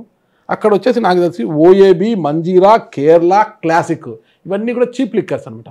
ఇవే బ్రాండ్స్ ప్రభుత్వం తరపున కూడా వస్తాయి గోడౌన్ల నుంచి షాపులకి, వాటినే లేబుల్ అని వేటచాడ తయారు చేసి వీళ్ళు అమ్మారు. ఇక్కడ తయారు చేసిన బాటిల్స్ అన్నీ ఎక్కడికి పోయాయండి, ఎక్కడికి పోయింటాయి అంటారు? ఆల్మోస్ట్ నాగరాజు గారు బ్రాందీ షాపులకి వేస్తారండి, బెల్ట్ షాప్ ఎట్లా వేస్తారు? డిపోల నుంచి, డిస్టిలరీ నుంచి డిపోలకు వస్తాయి, ప్రభుత్వ డిపోలకి, డిపోల నుంచి లిఫ్ట్ అయ్యి షాపులకు వస్తాయి. మరి ఎలా షాపులకు వేసింటారు వీళ్ళు? షాపుల్లో వాళ్ళతో కొల్లుడి అవుతారు కదా. ఇప్పుడు తెలుగుదేశం పార్టీ యావత్తు బ్రాందీ షాపులన్నీ వాళ్ళే ఉన్నాయి కదా. ఇప్పుడు వాళ్ళ ద్వారా లాటరీ ద్వారా వచ్చింది, ప్రభుత్వ షాపులు కాదు, లాటరీల ద్వారా వచ్చిన షాపులు. లాటరీల ద్వారా వచ్చిన షాపులే, ఇప్పుడు లాటరీల ద్వారా వచ్చిన షాపులే ఇప్పుడు సిండికేట్లుగా ఏర్పడ్డారు కదా తెలుగుదేశం పార్టీ. ఇప్పుడు వాళ్ళ అధికారంలో ఉన్నప్పుడు తప్పనిసరిగా సిండికేట్లుగా ఏర్పడిపోయారు. వాళ్ళ షాపులు వచ్చినాయి, ఆ షాపులుగా వేస్తారు. లేదు డైరెక్ట్ బెల్ట్ షాపులు. ఇప్పుడు బెల్ట్ షాపులు ఎవరి కంట్రోల్లో ఉన్నాయండి? బెల్ట్ షాపులన్నీ తెలుగుదేశం అక్రమం కదా, ఎవరు కంట్రోల్ ఉండవు కదా అవి. ఎందుకు ఉండవండి? షాపులకు అనుబంధమే అవి. చంద్రబాబు నాయుడు గారు బెల్ట్ షాప్ చూసే బెల్ట్ తీస్తా అంటున్నారు, కానీ తీయడం లేదు. తీయడం లేదు, అది అందరికీ తెలిసేది. నాగరాజు గారు నేను పక్కా కానీ అది అక్రమము. ఇందాక కూడా చెప్పా, బెల్ట్ షాపులన్నీ నడిచేది మొత్తం కూడా తెలుగుదేశం పార్టీకి అనుసరణలోనే సార్. అక్కడ బెల్ట్ షాపు వాడు అమ్మాలన్నా అక్కడ పాట పెడతారు.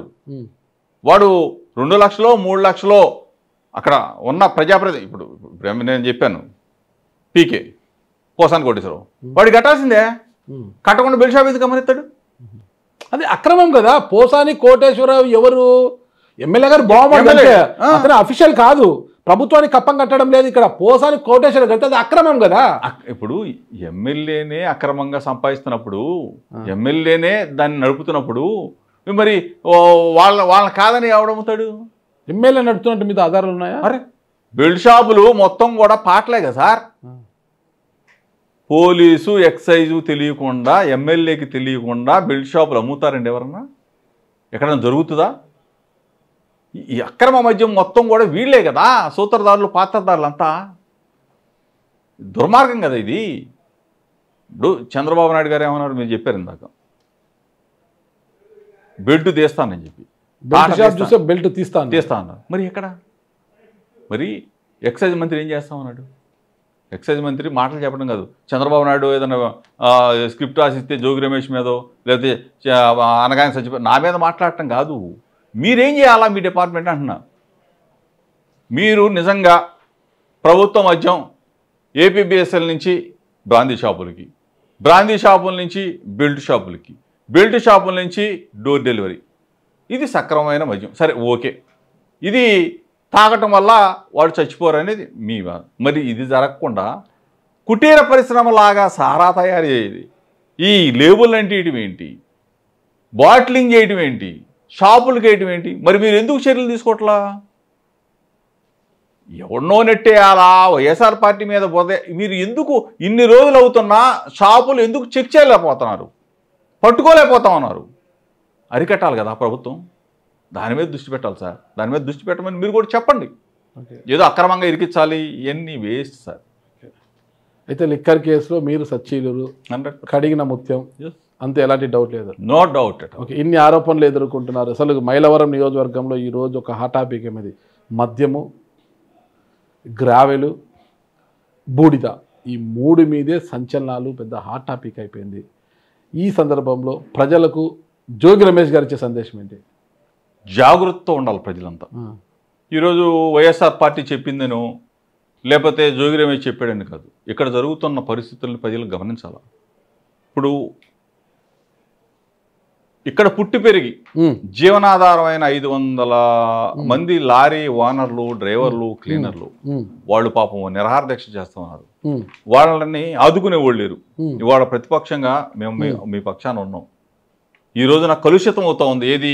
బూడిద నీటితో కలుషితం అయిపోతా ఉంది కృష్ణానది మొత్తం. కొన్ని లక్షల మంది ఈ నీటిని, గతంలో కలుషితం కాలేదు, లేదు మీరు ఒకసారి చూడాలి, గతంలో కలుషితం అవలా, మొత్తం కూడా బూడిద డంపులాగా వెళ్ళిపోయి కృష్ణానదిలో కలిసిపోతూ ఉంది. ఈ నీరే మొత్తం కూడా తాగుతూ ఉన్నాం. విజయవాడ నగర ప్రజలు కానీ చుట్టుపక్కల ప్రజలంతా కూడా బూడిదలో కలుషితం. పీల్చే గాలిలో మీరు శ్వాసకోశ వ్యాధులండి, గుండె జబ్బులండి, కిడ్నీ సమస్యలు ఈ ప్రాంతంలో 7 గ్రామాల సమస్య ప్రజలు ఎదుర్కొంటూ ఉన్నారు. దీని మీద ప్రజలను జాగృతం చేస్తూ ఉన్నాం. ఇక్కడ సూపర్ స్పెషాలిటీ హాస్పిటల్ లేదు. ఇంత పెద్ద విజయవాడ థర్మల్ పవర్ స్టేషన్ ఉంది, సూపర్ స్పెషాలిటీ హాస్పిటల్ లేదు. వాళ్ళు నడపాలా? మాకు ఇచ్చిన హామీలో ఆ రోజున ప్రైవేట్ ఇది పెట్టినప్పుడు వాళ్ళు ఇచ్చిన హామీ ఇచ్చారు, అది ఎంతవరకు నెరవేరాలి? పర్యావరణాన్ని పెంపొందిస్తాము, మెడికల్ మొక్కలు నాటలేదు. సరే, మరి మీరు భవిష్యత్తులో ఎమ్మెల్యే అయితే అవన్నీ చేయించేస్తారు? 100కి 100 నేను చెప్పినట్టుగా బూడిదను తాకకుండా, బూడిద అనేది ప్రసక్తి ఉండదు. ఇక్కడ సూపర్ స్పెషాలిటీ హాస్పిటల్ కట్టాలి సార్. ఇక్కడ ప్రజలకి మెరుగైన వైద్యం ఇవ్వాల్సిందే. అట్లానే పర్యావరణాన్ని రక్షించడానికి చెట్లు నాటాల్సిందే. ఇక్కడ పవిత్ర సంఘం అని చెప్పేసి మొక్కలు నాటితే మళ్ళీ చెట్లు అవుతాయి. ఇక్కడ పవిత్ర సంఘం అని పెట్టారు చంద్రబాబు నాయుడు గారు. ఓకే, దానికి మేము ఎక్కడ అబ్జెక్షన్ పెట్టాల. దీన్ని పాపం పడకేసేసింది సార్. అటు వెళ్తే మీరు వెళ్ళలేని పరిస్థితి. ఆ రోజున ఏ మాటకు ఆ మాట ఇక్కడ ఒక మంచి వాతావరణం సృష్టి. ఈ రోజు నాది ఇక్కడ హారతి ఉండేదండి. హారతి ఇచ్చేవాళ్ళు కృష్ణా గోదావరి నదుల అనుసంధానం, దాని పేరే పవిత్ర సంఘం అని పెట్టారు. ఇక్కడ హారతి ఇచ్చేవాళ్ళు.